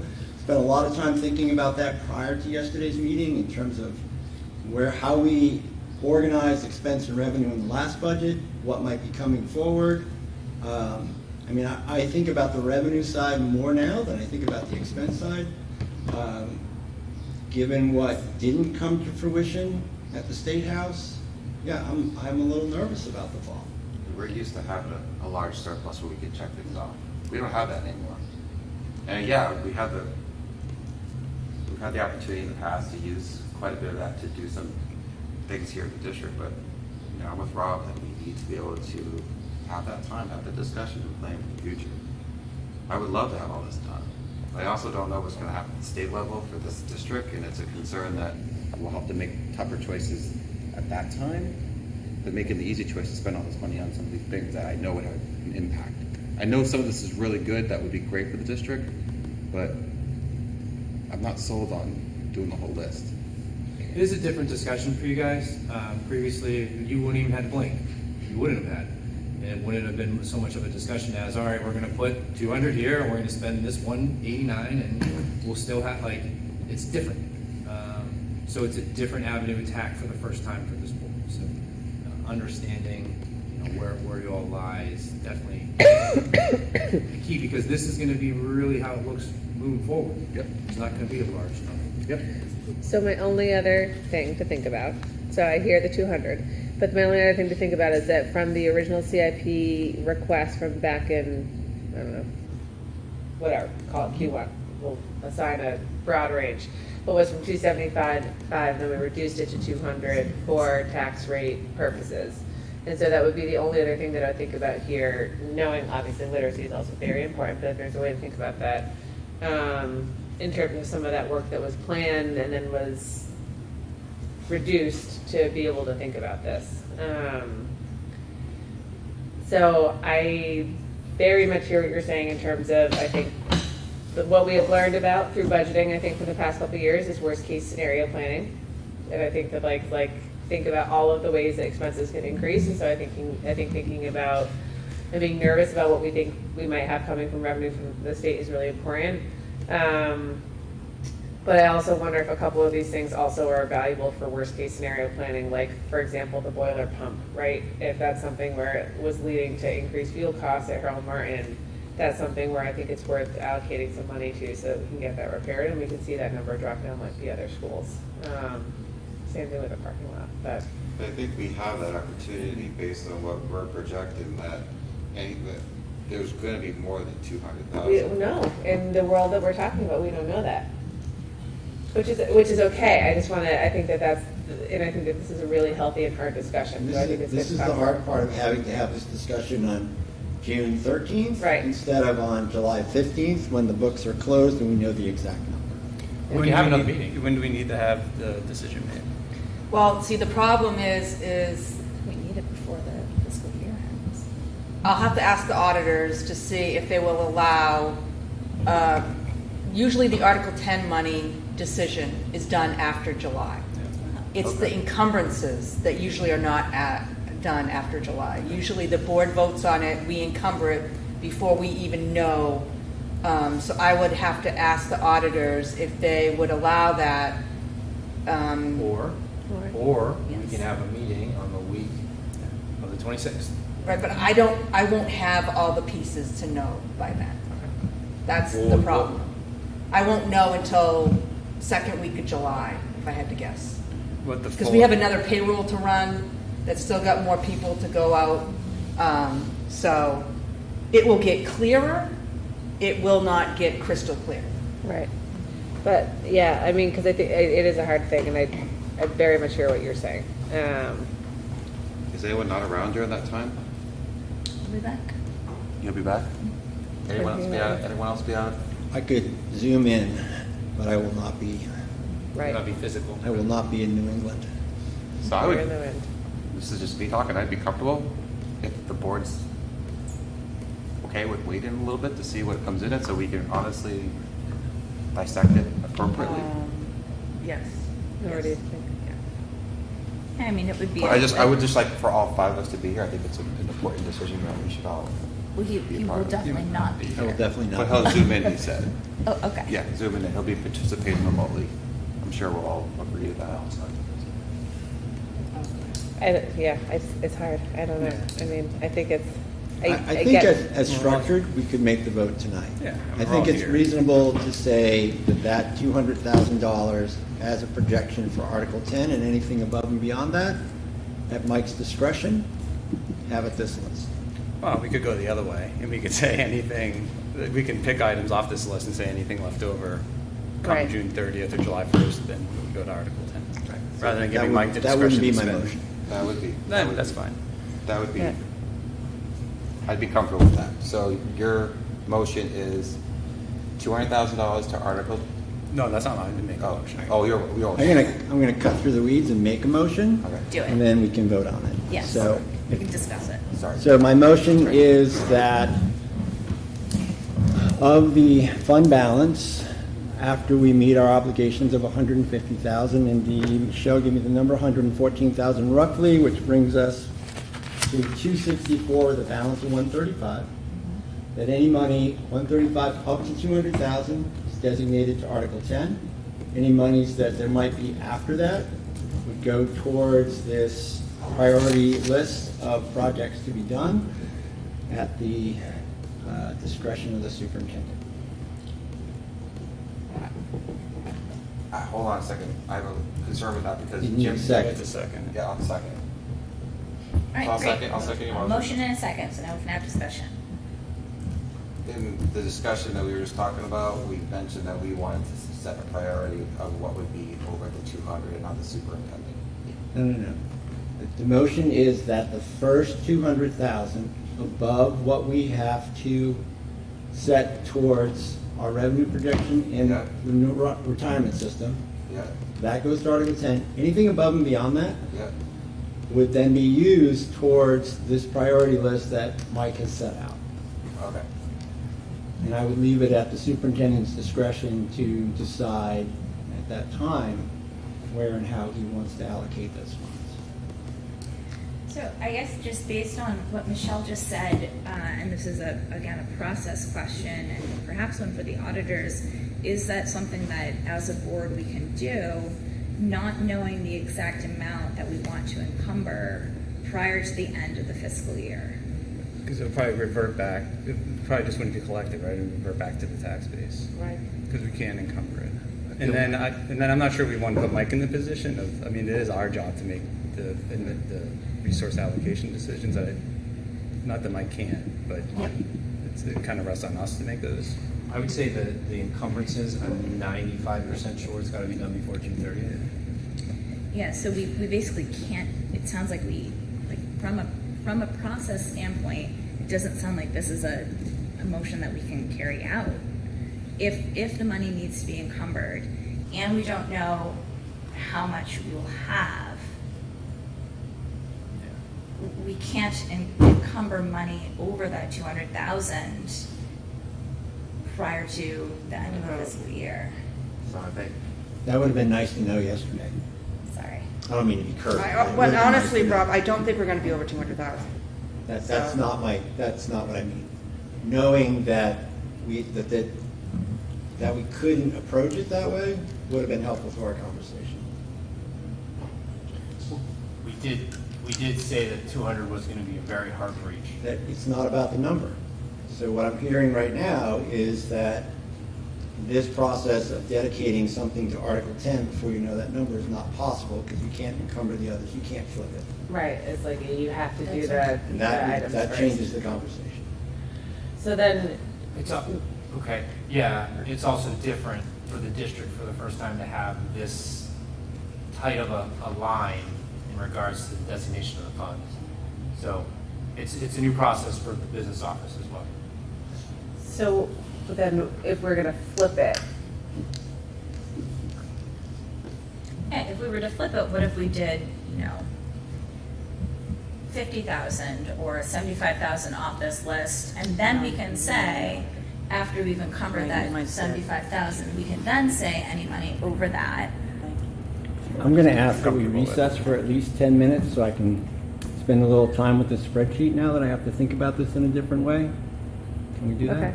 And do you want to move to, well, sorry, that's your job. No, you can ask a question. Do you want to move to different topics or like an actual recess? I need 10 minutes to think. Okay.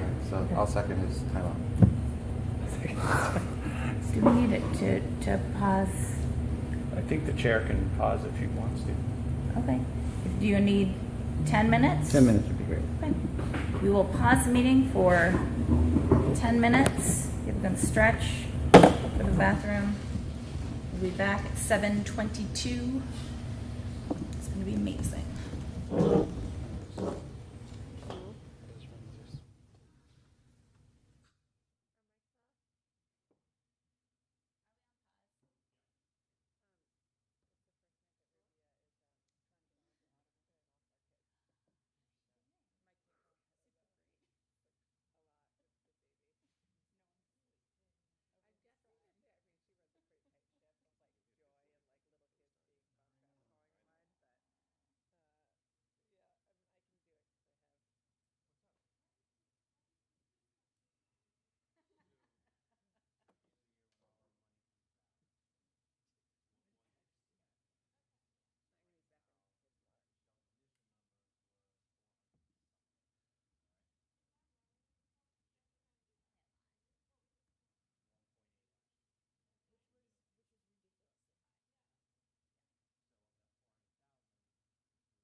I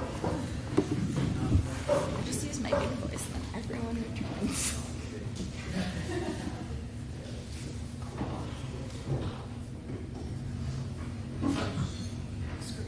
All right. We are back. Thank you for giving us that time for a quick recess. So, going back into our discussion. Just to be clear, there is a motion on, so that's where you're picking up Yep, from. Okay. yep. So the discussion was, we had a motion that from the 135 to 200,000 would go to Article 10, and any additional money would go towards the list. But it was then discussed that you can't really do it like that because you cannot encumber money after the end of June. So I withdraw my motion. Great. And I'll make a second motion, if I may. Okay. So looking at the spreadsheet, under facilities projects that were removed from the budget, everything there would be allocated except for exterior signage and the Harold Martin crack seal parking lot. Because I just deleted the Thank you. Yeah. The math didn't work? No, it didn't. And the other one got deleted too. So that would bring 31,000 there. And then on the, Can we hold on? I'm sorry, Rob. Can we not delete things from the spreadsheet? Well, I did that because of Jim's text. That's the only reason. Oh, okay. Because that he's taking that off the list because it needed pavement and not crack. Oh, okay. That's all. I was getting confused. Okay. yeah. Those would be items on that list. On the right-hand side, the shades for exterior and interior doors per staff survey. And then an item that's not on here but that we did discuss yesterday was the phone system in need of upgrade, which was $27,000, where we had talked about taking that out of the tech trust to make that happen. So to allocate that here. So those items, if my math is correct, comes up to $68,000, which would be a split of the 135 that we currently have available as fund balance, which would arguably say that there would be $67,000 available for Article 10 down the road. The other items here seem like things that could be, as it noted, worked into next year's operating budget. I think some of them are still in discussion in terms of what's the best way forward, the safety and security items, et cetera. So And how much was the phone system again? 27,000 Just want to make sure there's not a 5 on that. could be, Matt yeah, just sent it. thank you. 27.5. Yeah. So it'd be 68,500. I captured both of those on the spreadsheets.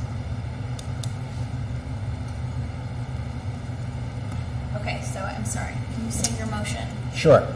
One more time. Do you want me to, so, I'm not sure, I think I'm just going to state each of the items. How about Yes. that?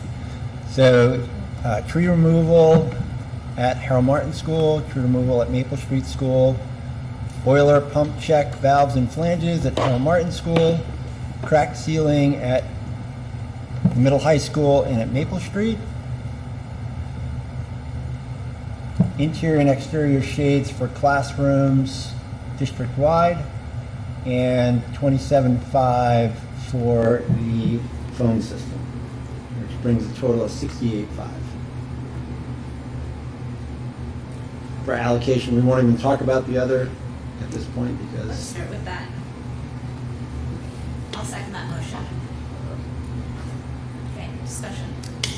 Yeah, I guess earlier, like we talked about having trusts, and so like we do have a trust to cover the phone expenses, and so I would continue to go with the plans and cover the phone expenses out of the technology trust, and then so we have. I'm looking at the safety concerns, and then I am compelled by the curriculum pieces on here. The total's 51. Mostly, I think for the curriculums we have the tools, right? So we have the pieces, we don't have the training. And it feels it just feels kind of absurd that we're going to do over a full year before we'd be able to implement the training for tools that we have when we have these dollars. So it's a shortcoming that we can address. It goes directly towards education and education program, which I know this board wants to do more of, and so that feels compelling to me anyway. More so than buying a phone system, which you already have in another trust. So I would amend or Jim, can you point include- to me where you're at on is that the code HS one for 29.6? Looks like there's a couple trainings, so yeah. Oh, you I'm sorry. wanna I was going down to the clarify. 51.412. I had taken them all. Oh, you took, so Yeah. both the purchase of additional equipment. The curriculum as support well projects, as yeah. training. Okay, got it. Yeah. And then add on to the other items that Robin mentioned. So are you saying the 51.412 completely?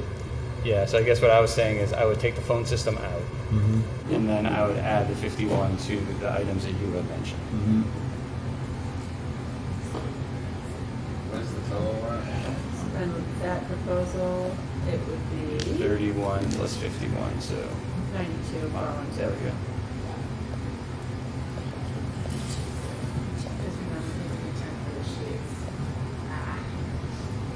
That was with the shades right now. Shades in there too. Okay. Okay, so we now have a proposal to amend the motion to, had it on here? Where'd it go? Oh, sorry. 92,412, which would include the items Rob mentioned from the facilities projects that were removed from the budget, minus the phone system that is currently being funded from our tech trust. Not funded yet. Well, not funded yet from our tech trust. That is. He's asking just to remove it from it. Right. Including the shades for classrooms and including all curriculum support projects.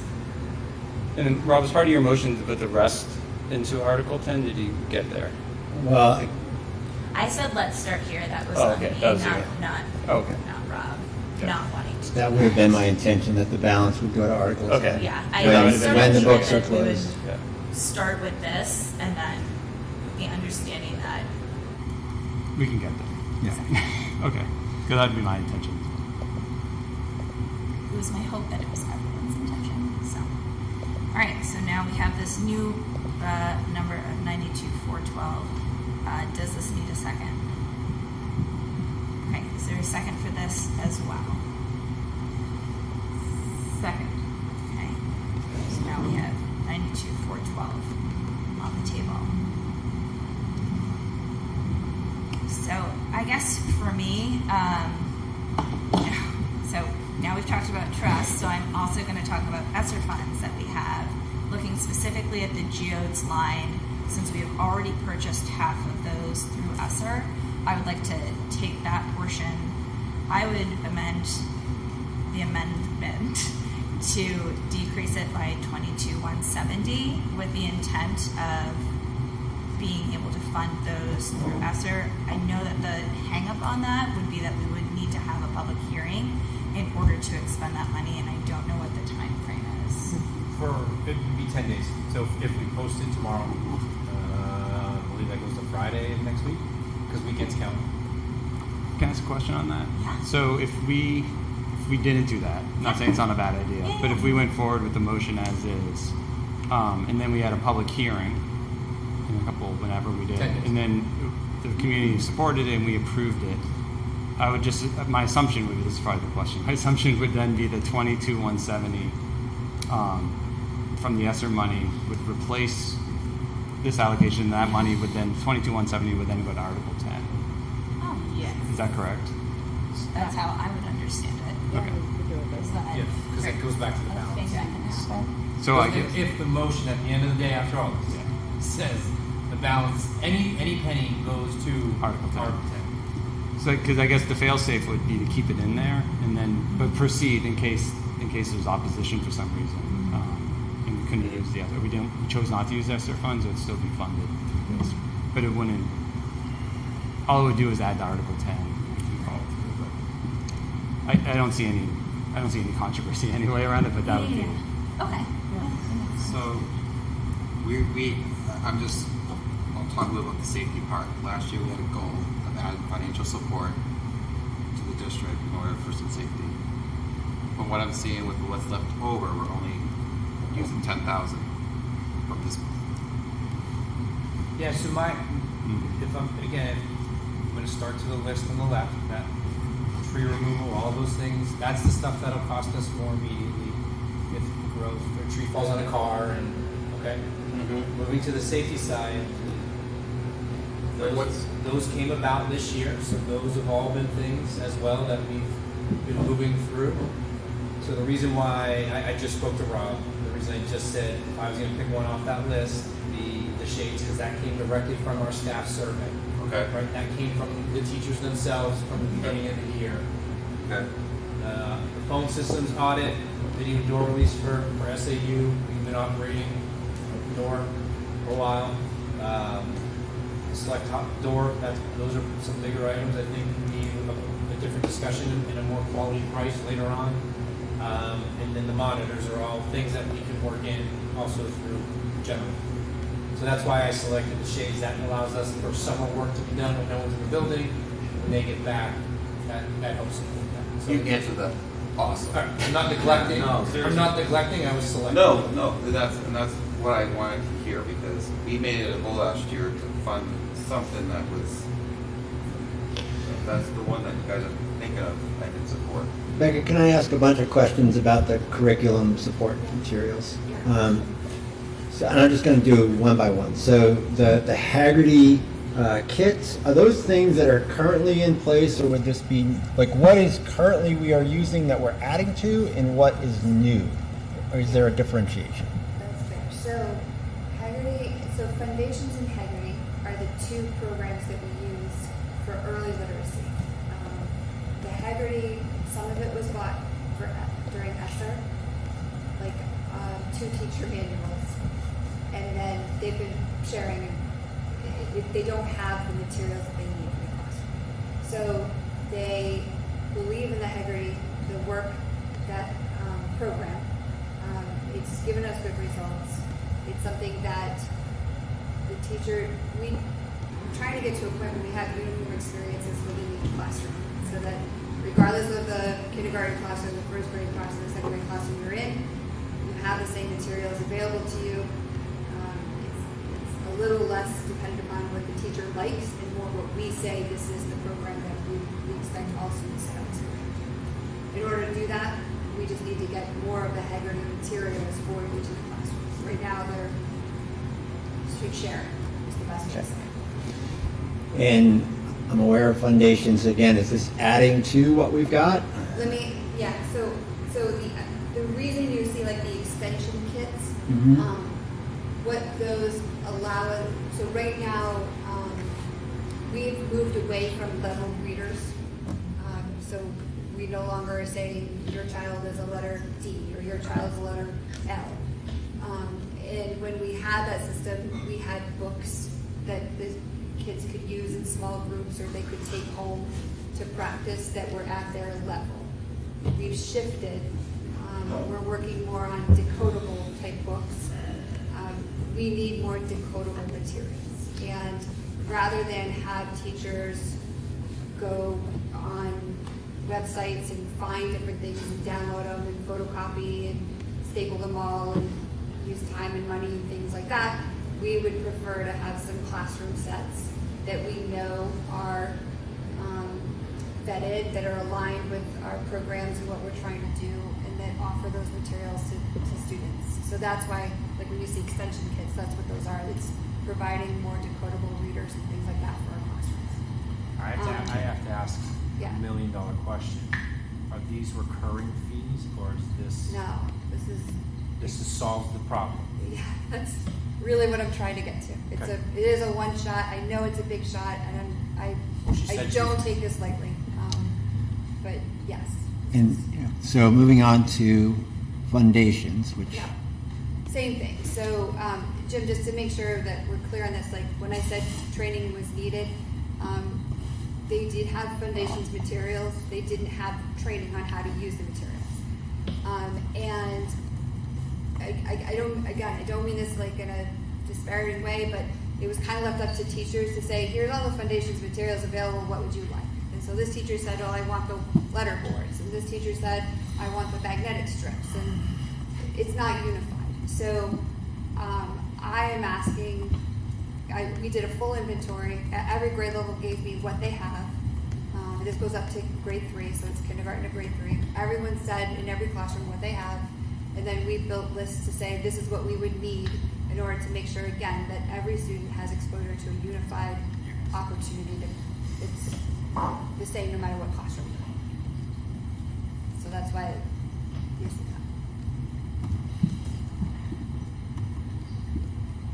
that. Code HS. Yep. So we, this year, through the realignment of the program studies, we brought in a higher level computer course at the high school in order to do that class, and it's at an AP level. We need we need a program that is aligned and approved by the College Board. We've looked at a number of different resources. When we ran the class 8 years ago, we used Project Lead the Way. That is actually a very expensive recurring cost program. You have to pay $3,000 a year. This was not budgeted at all. So what we're looking for is Code HS, is more open source and more things are available. It does align with some of the code.org things as well. But what this 1 year will do is give our teacher who has taught the program in the past, but there's obviously some big updates since she taught it 8 years ago. It gives her some exposure to some of the training that she'll need to run the program and some of the units of sequence that she can then use year to year afterwards. But it gives her that for the year, so she stays ahead of the students who tend, when they take this kind of course, to really be good and really gobble up programming in computer science work. So it's helping kind of that work. We're trying to build it. I think the next one is self-explanatory. And in fairness, the 5 practices math books, I can pull that and try to get that through a grant. That I can show you too. Illustrative math is an extension of what we're already doing at Maple, correct? So we are going to start implementing illustrative math. 7th grade we did this year, but in fairness, we threw a teacher into it the last minute. She hasn't had any training other than what we provided her here in the district through other kind people in the district trying to help her out. And it's rolling into 8th grade for the first time next year. We need to provide some training for those teachers. And while the materials were allocated in the budget, the training was not. And I just think it's important. And what is edgenuity, if I'm Yep. pronouncing that correctly? Yep. Funky word. We've done some similar things in the past. In the past, we've used like a program called Play-Doh. Basically, again, through a lot of discussions at the high school this year, a lot of new teachers and new members of the team, kind of looking at how we do competency remediation. Traditionally in the summertime, it's about now teachers are filling out their sheets to say if this student did not meet these competencies, here are the competencies in VLAX, and we offer kids the opportunity to use VLAX over the summer to remediate their competencies. That has been decliningly successful over the past few years. It's harder to get into VLAX, to get into the cycle, and it's not always what we want it to be. So we're looking at a program that we can facilitate here within our school. We'll use some funds from other communities, got some funds as well that we're trying to use, but for kids who have significant amounts of competencies that need remediation, not just 1 or 2 here or there, looking at a program we can design the courses for the students and help facilitate that. That's what we're trying to do. I would think in VLAX it's really hard to go in and cherry pick competencies across our expectations to theirs and their willingness to be able to do that. They don't always line up, and few key courses are not. Their school.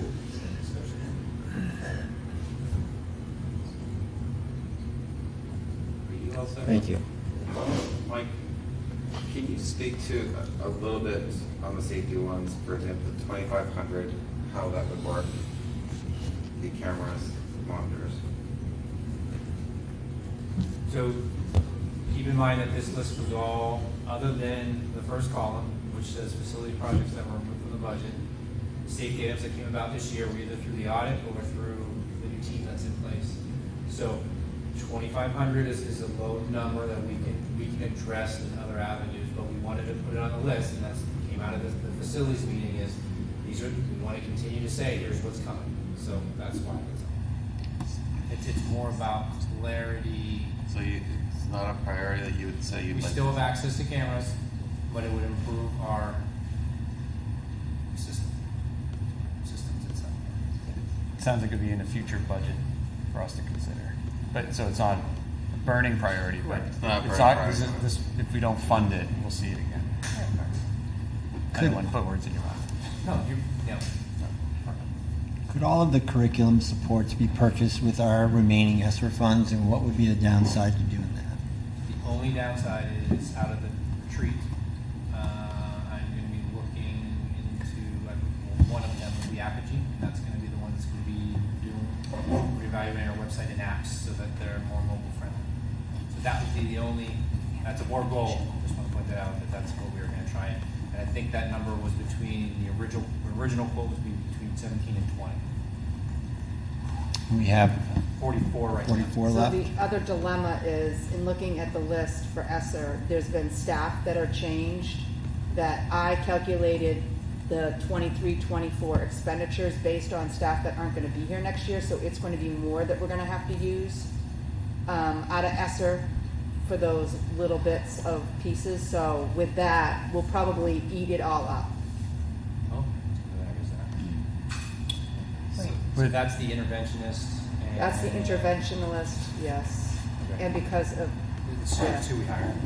It was the shifts that you'll see in about.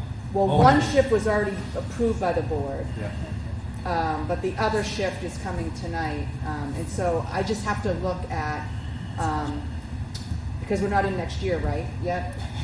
So I have to look at their makeup of salary and benefits compared to who I had in at the time.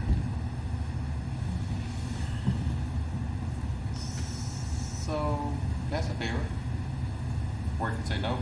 Can we table that motion and redo it so I know exactly what the amendment is? Because I'm totally a little concerned. I can tell you what. Yeah, please. So you the 70,242? No. So I'll tell you what's. Please. So it is, if you look at the top of the list, so I'll do what Rob did. Go through. So the tree removal at HMS. Okay. Tree removal at Maple Street. Yep. Boiler pump. Yep. Not the signage. Yep. The crack seal of the parking lot. Yep. Not the next one, but then the one in red is out, and then the one under that is in.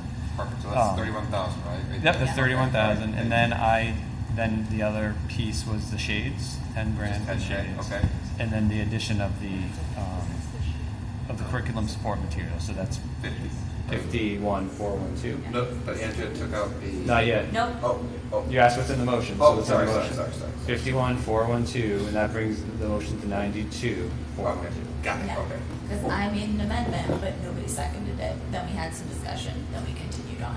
So the only thing that's on the table is still Jim's amendment to the original motion. So can we fund units with the ESSER? It does not sound like Does it. not sound. Okay, then we keep it in there, so it'll be ESSER. Okay. And then I'll shut up. Thank you for that. Yeah. And then we'll go on to the second part. So, You're welcome. so is there any further discussion then on the motion as it stands, which Jim just went over and which has a total cost of $92,412? That's what I was going to say. Yeah. So the only other discussion I would have is that I guess I want to amend that to say that anything over that comes in for fund balance would then go to our consent. So we don't have to have another meeting. We're just seconded that amendment, so now it's all together. Good luck, Jody. So I want to go back to Becca about curriculum supports. So just so I'm crystal clear, the kits that we would be buying and the materials we would be buying are things that people have been using, will not need more necessarily training, but it streamlines us K through 5 essentially, and gives people adequate materials to do what we want to do around the science. Yes, the only thing that there is training involved for the Haggerty, that is in that. I'm sorry, the last part? That's in what I wrote in that. There. All right, down the That's bottom. If you're asking for training on the literacy, Yeah. that's the one that we do. And don't take this question the wrong way. And we've had conversations at both Harold Martin and Maple Street, and people would be comfortable with in bringing this on as our system. So That's a fair question. That is a fair question. We've had initial conversations. We have not made a formal, this is our stance. It's been kind of a gradual shift. A lot of this work that you see here is still at the Harold Martin level, which is further along in the comfort with the shift to science agreed. We have 17 teachers at that school alone that are doing the letters training offered by the state. It's heavily subscribed to as a way. So, and that's really where a lot of this early literacy money here is geared towards that. So I would love to say this is critical and we should do this, but I also wouldn't want to be teacher at Harold Martin School or Maple Street School to find out tomorrow morning that a board approved purchase of a bunch of materials that they haven't finished their conversation on. They have asked for this. They are very frustrated by this. It's been a sticking point on here. Across the board. So these, Haggerty, geos, foundations, absolutely. that was my question. Yeah. So that's clear, thank you. And none of this is, there's a foundations extension kind of a thing that we could build into Maple Street. We have not done that yet. I wouldn't bring that forward because we haven't had those conversations. I will second Jim's motion. I had already seconded it. Oh, there you go. I've thirded Jim's motion, created a new second. So it's sounding like you're about ready to go ahead with the vote then, folks. Yep. All right. Is it clear? 'Cause I'm going to restate it. Yeah, because I just want to make have legal. Let me restate it then. All right. The motion on the table that has been proposed and seconded, yep, that's a terrible word, is to use the current surplus to fund HMS tree removal, Maple Street tree removal, so HMS tree removal for $6,000, MSS tree removal for. Hang on, I'm just going to say, just read the projects. All right, I'll just read the Because projects the because quotes- the quotes might change. Yes. All right. Start it again. So it's HMS tree removal, Maple Street tree removal, Harold Martin boiler pump check valves and flanges, Hopkinton Middle High School. No. Yep. Crack seal parking lot. Stuff has turned colors. I thought it'd be easier for you. I'm sorry. Maple Street crack seal parking lot. Shades for classroom exteriors and interior doors, and all curriculum support projects as presented. Any money above this amount would then go into Article 10, including any additional funds that we might have returned to us even past the close of the fiscal year. The total. We can't really do a total because of the fact that these are the totals The get changed. total we are going to encumber. Yeah. The total we're going to encumber, which we do need to do, Okay. is $92,412. Additional Okay. money beyond that will go towards completing these projects that I just laid out, and the rest is going to go towards Article 10, with the understanding that sometimes estimates can be a little higher or lower. Right, so then up to, just change the wording. Up to 92. Up to 92? All right. Yeah. Up Because to it might come in 92,412. lower, and then that becomes balanced, and that goes. And then that goes into Article 10. I don't mean you picked the motion, it's just had problems in the past, but that's good. Yeah. That's It's a little hard though when you're speaking while I'm trying to speak. I know. I'm like that. All right, did you got that? I All right. just up there. So Fantastic. All those in favor? Aye. No one's opposed. It is unanimous. So, up to 92,412 will be used out of our surplus. Any additional amount will be going to Article 10. So we just voted on the amendment, so now you have to vote on the underlying motion, which is Yes. the same as the amendment. Okay. So, do I have to say it all again? Okay. So we just all voted and approved on the amendment. There's a, do we need a motion second? No, it's already been, there's motion and second on the original motion, which was Rob's motion, Which has been amended. which has been amended, and we approve the amendment. All those in favor of that? Aye. No one's opposed. All right. This is new for this board. I mean that, and it's challenging and difficult conversation. As we move forward, and if this is what the fund balances looks like, we may want to discuss having a later meeting in June to feel better as we get towards stuff. I would say if I'm learning from last year to this time last year, we followed the same process, but we had a lot larger number where you didn't really have to debate or discuss. So as we move forward, we might want to just, I know we already drafted the calendar, but we might need to edit that calendar for next year. All right. All right. Thank you guys for working through that and for helping me make sure that our motions are perfect. yeah, sorry about that. No apologies. needed. Okay, so with that being said, the second bullet point now is I need to bring forward that we'll need to have a public hearing in 10 days from now for withdrawal from the Technology Trust Fund to support the phone system.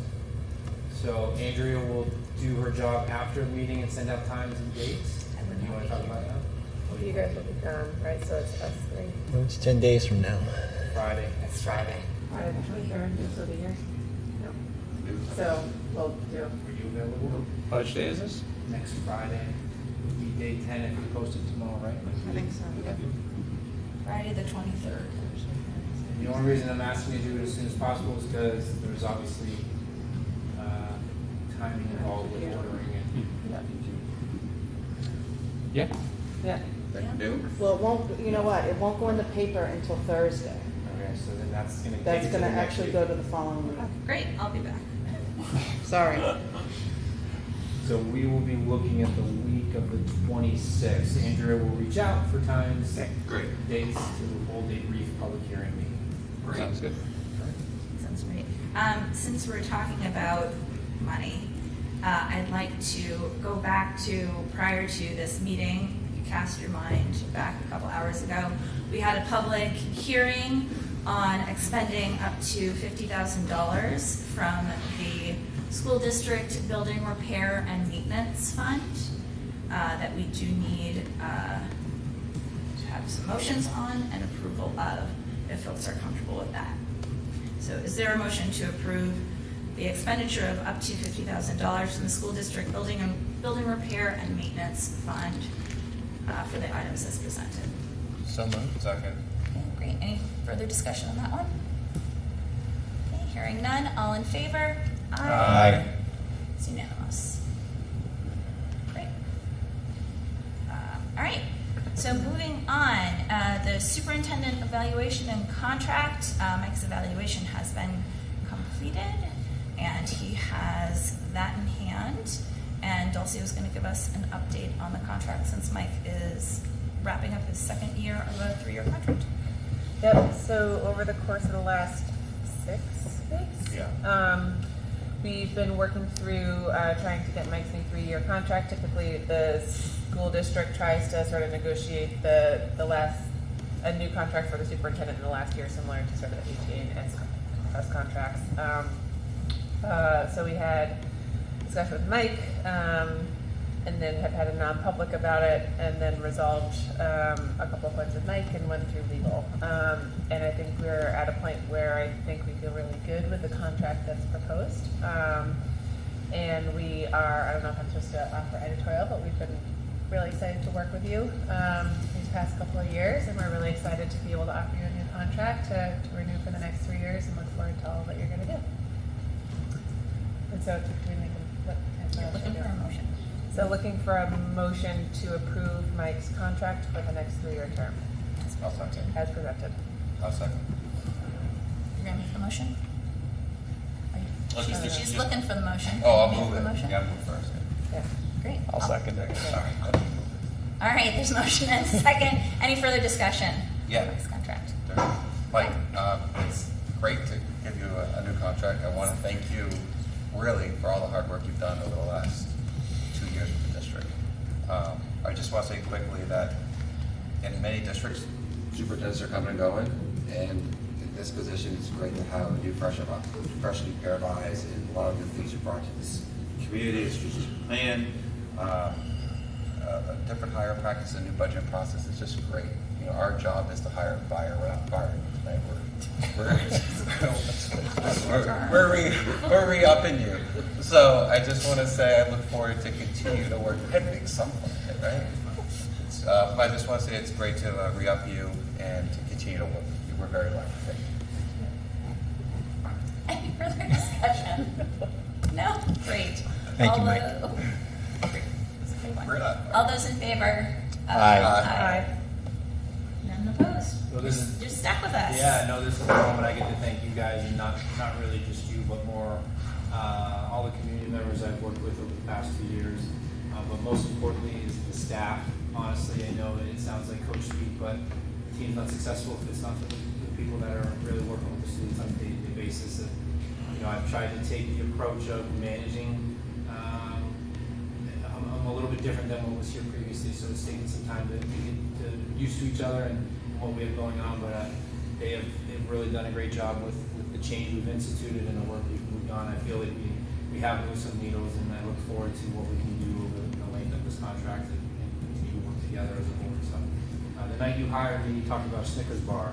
Yeah. I remember. Yeah. You talked about how hungry, and I hope they continue to show and prove to the community that I'm working for them, and that we can work together to try and just continue to raise that bar. Thank you very much. All right. All right, Moving speaking on. of you. Consent agenda. All right, so it's a busy form in there tonight. If you wouldn't mind taking a look, we'll start with the resignations. Kim Stevenson will no longer be an IA here. I don't want to be mistaken, she's still teaching sections of Spanish, but we are supporting her she's jumping into, it's full-time, right? Back into full-time world language program, so it's pretty intense, but we want to support her in that progress. Laura Shaw is leaving us at Harold Martin. She found a full-time position. Hannah Bassett and then Andrew Otto will be resigning from the district. So up top, you will see that we have Margaret, who is going to be replacing Sally, Jessica Bresso, who will be replacing Mr. Wollner, and then Andrew Proto will be replacing Andrew Otto. So you'll see some jobs coming live here within the next couple of days with the music, with the math, with some instructional assistance, and I want to bring up gyms, custodial substitutes. Right now that the market's changing a little bit, there's some people out there, that is an option to be a substitute custodian, which would help us for sure. Down the bottom are some switches through the postings. So Sarah Duvall will be switching from second grade to the interventionist role. Joe Montana will be moving from special ed, special ed to third grade. Then we have some IA switches. Those are in regards to what they're quantified as. And then getting down to ESY, as Mandy had spoke about, some roles there. So if you have questions we can discuss, or certainly also in the packet is the hiring form. I hope to look at qualifications. You can see that we are doing a great job on our new hiring practices. We are finding quality candidates at a low rate. I mean, that's the easiest way to say that in our profession. So that'll help us continue with that goal as we move along. Still 2 years later, interesting to me is always Schedule B, but in there is a long list of the updates with Schedule B as we are moving towards finalizing for the 23-24 school year. All right. Any questions on it? Can I make a comment? Yes. I thought with the hiring forms that it was really nice to see. I thought it was like a really good ratio of total applicants to qualified applicants. And that's like a nice trend, I think, over the last year as we sort of see that increasing as a ratio Yeah, of positions. So. it's great. Last year people were running, and this year we're getting, Yeah. I'm so ecstatic about who's coming in. So. Yeah. Michelle? Sure. No, I know, I bounce around, sorry. Okay. Going down to my stuff, in there, you can bounce around all night. In there is an overnight field trip to the boys soccer team bonding, Mississippi, a ton of chaperones. They're looking to bring back that tradition. I guess it had existed prior to COVID. Going on. Graduation was outstanding. It's a cool moment for me. I know it sounds kind of cheesy, but I've been a part of so many of them. It's always fun to see the parents and the family, all the people that come out. It was a really special moment. Norm did not steal my thunder. I thought he would have on the boys championship. No, it did for you. But it was fun. I took my kids and my whole family went, and we drove over. And I said it last year, and I'll say it again. The support from not just the student body, but the town is amazing. It is a town effort there. So we were definitely louder than Campbell for sure. There's no question about it. And it was fun to be a part of. Ellie got to hang out with all the high schoolers, so she felt pretty cool. Second grade. And then last, I already mentioned it, but thank you to the end of a second school year. We've had a really good year here. We've had a lot of new team members, and the level of professionalism in the transition supporting them, from Patrice to Carrie to Jim, Rebecca and Roland to Jake.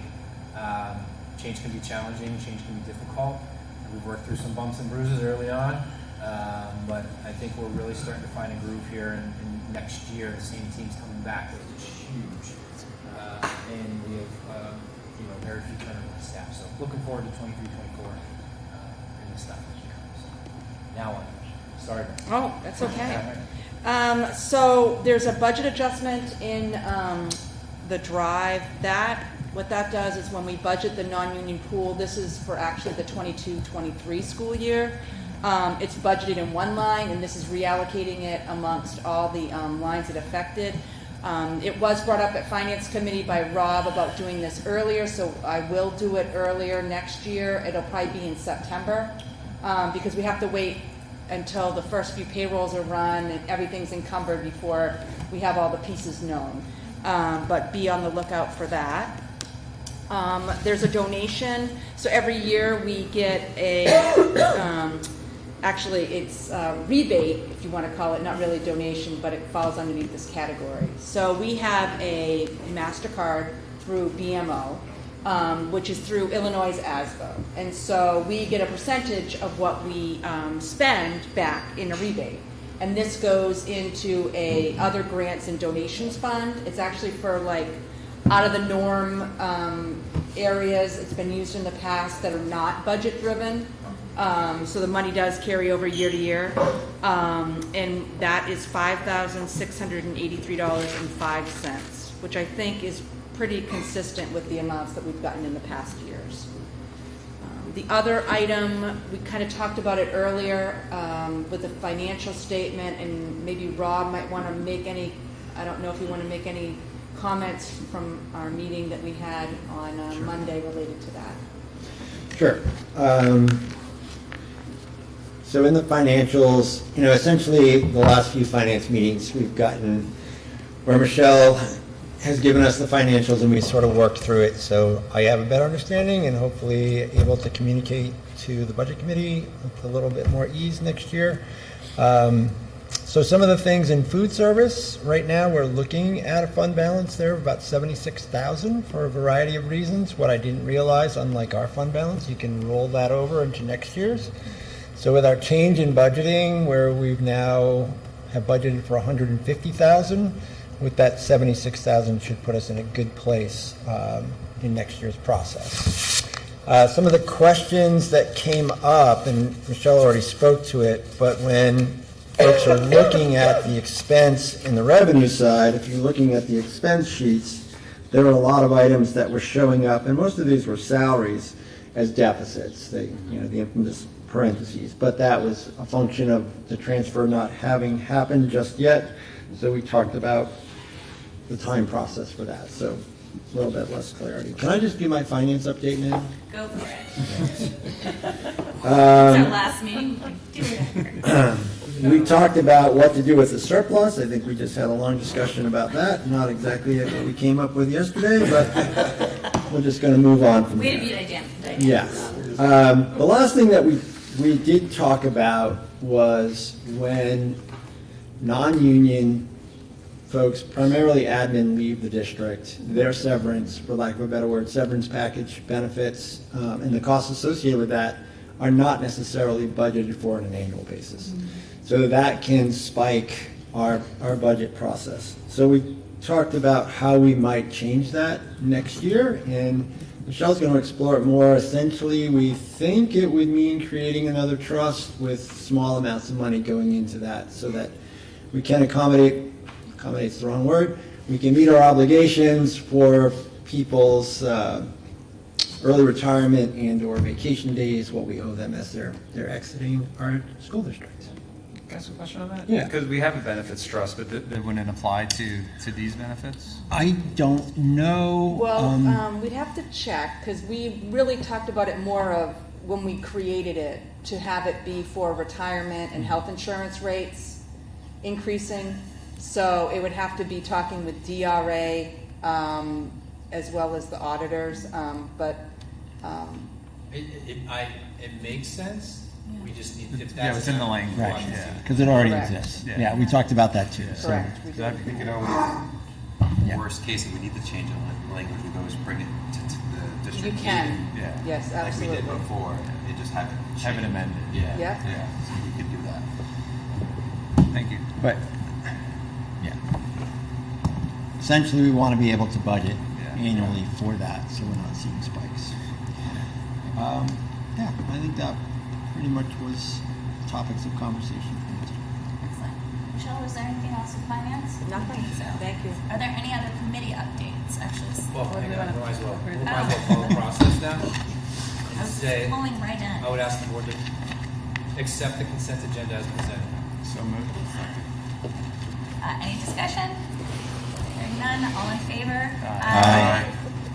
Motion carries. Thank you. Now we can talk any other committee updates. There's nothing for policy or curriculum and assessment. Finance is fun. Safety. So safety, but Flo is gonna give the update on EMC. Oh, yeah. Yeah, so I guess, We had a really great meeting. Well, we've had some meetings, but I think the main thing is that we took a trip to Oyster River. And actually, before that, I want to say that Jim Lewis came and visited us at one of the meetings and talked about the renewable solar thing that they have in Leominster, which is like really interesting. We're gonna look into that. But then we also took a trip to Oyster River Middle School with Jim, because he used to work there, and it is such an amazing facility. It's like the ultimate goal of what a school would look like.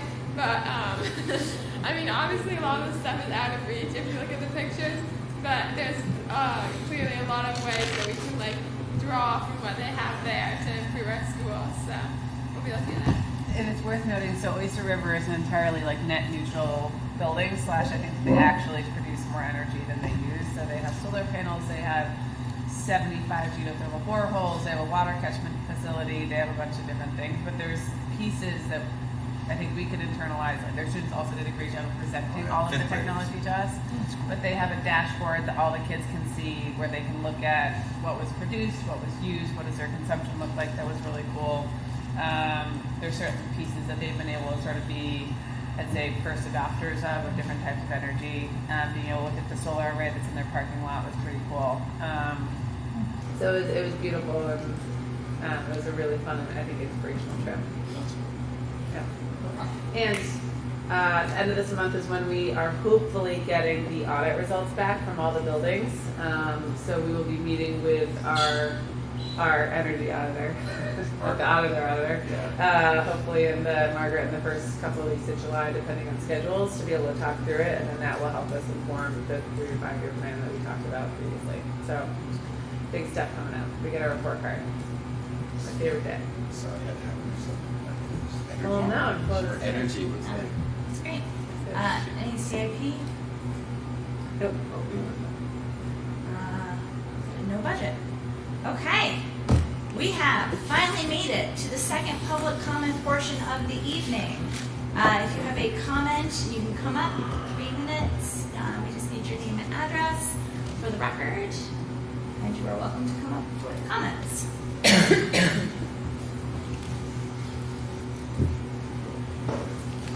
I'm at 86 Main Street. We're here on a good note. Something that hasn't happened in all the years I've had my kids go through school were student yearbooks at Harold Martin and at Maple Street School. And yesterday when I got home, I had some very excited students that wanted to show me their yearbooks. So I just want to say thank you, whoever coordinated that.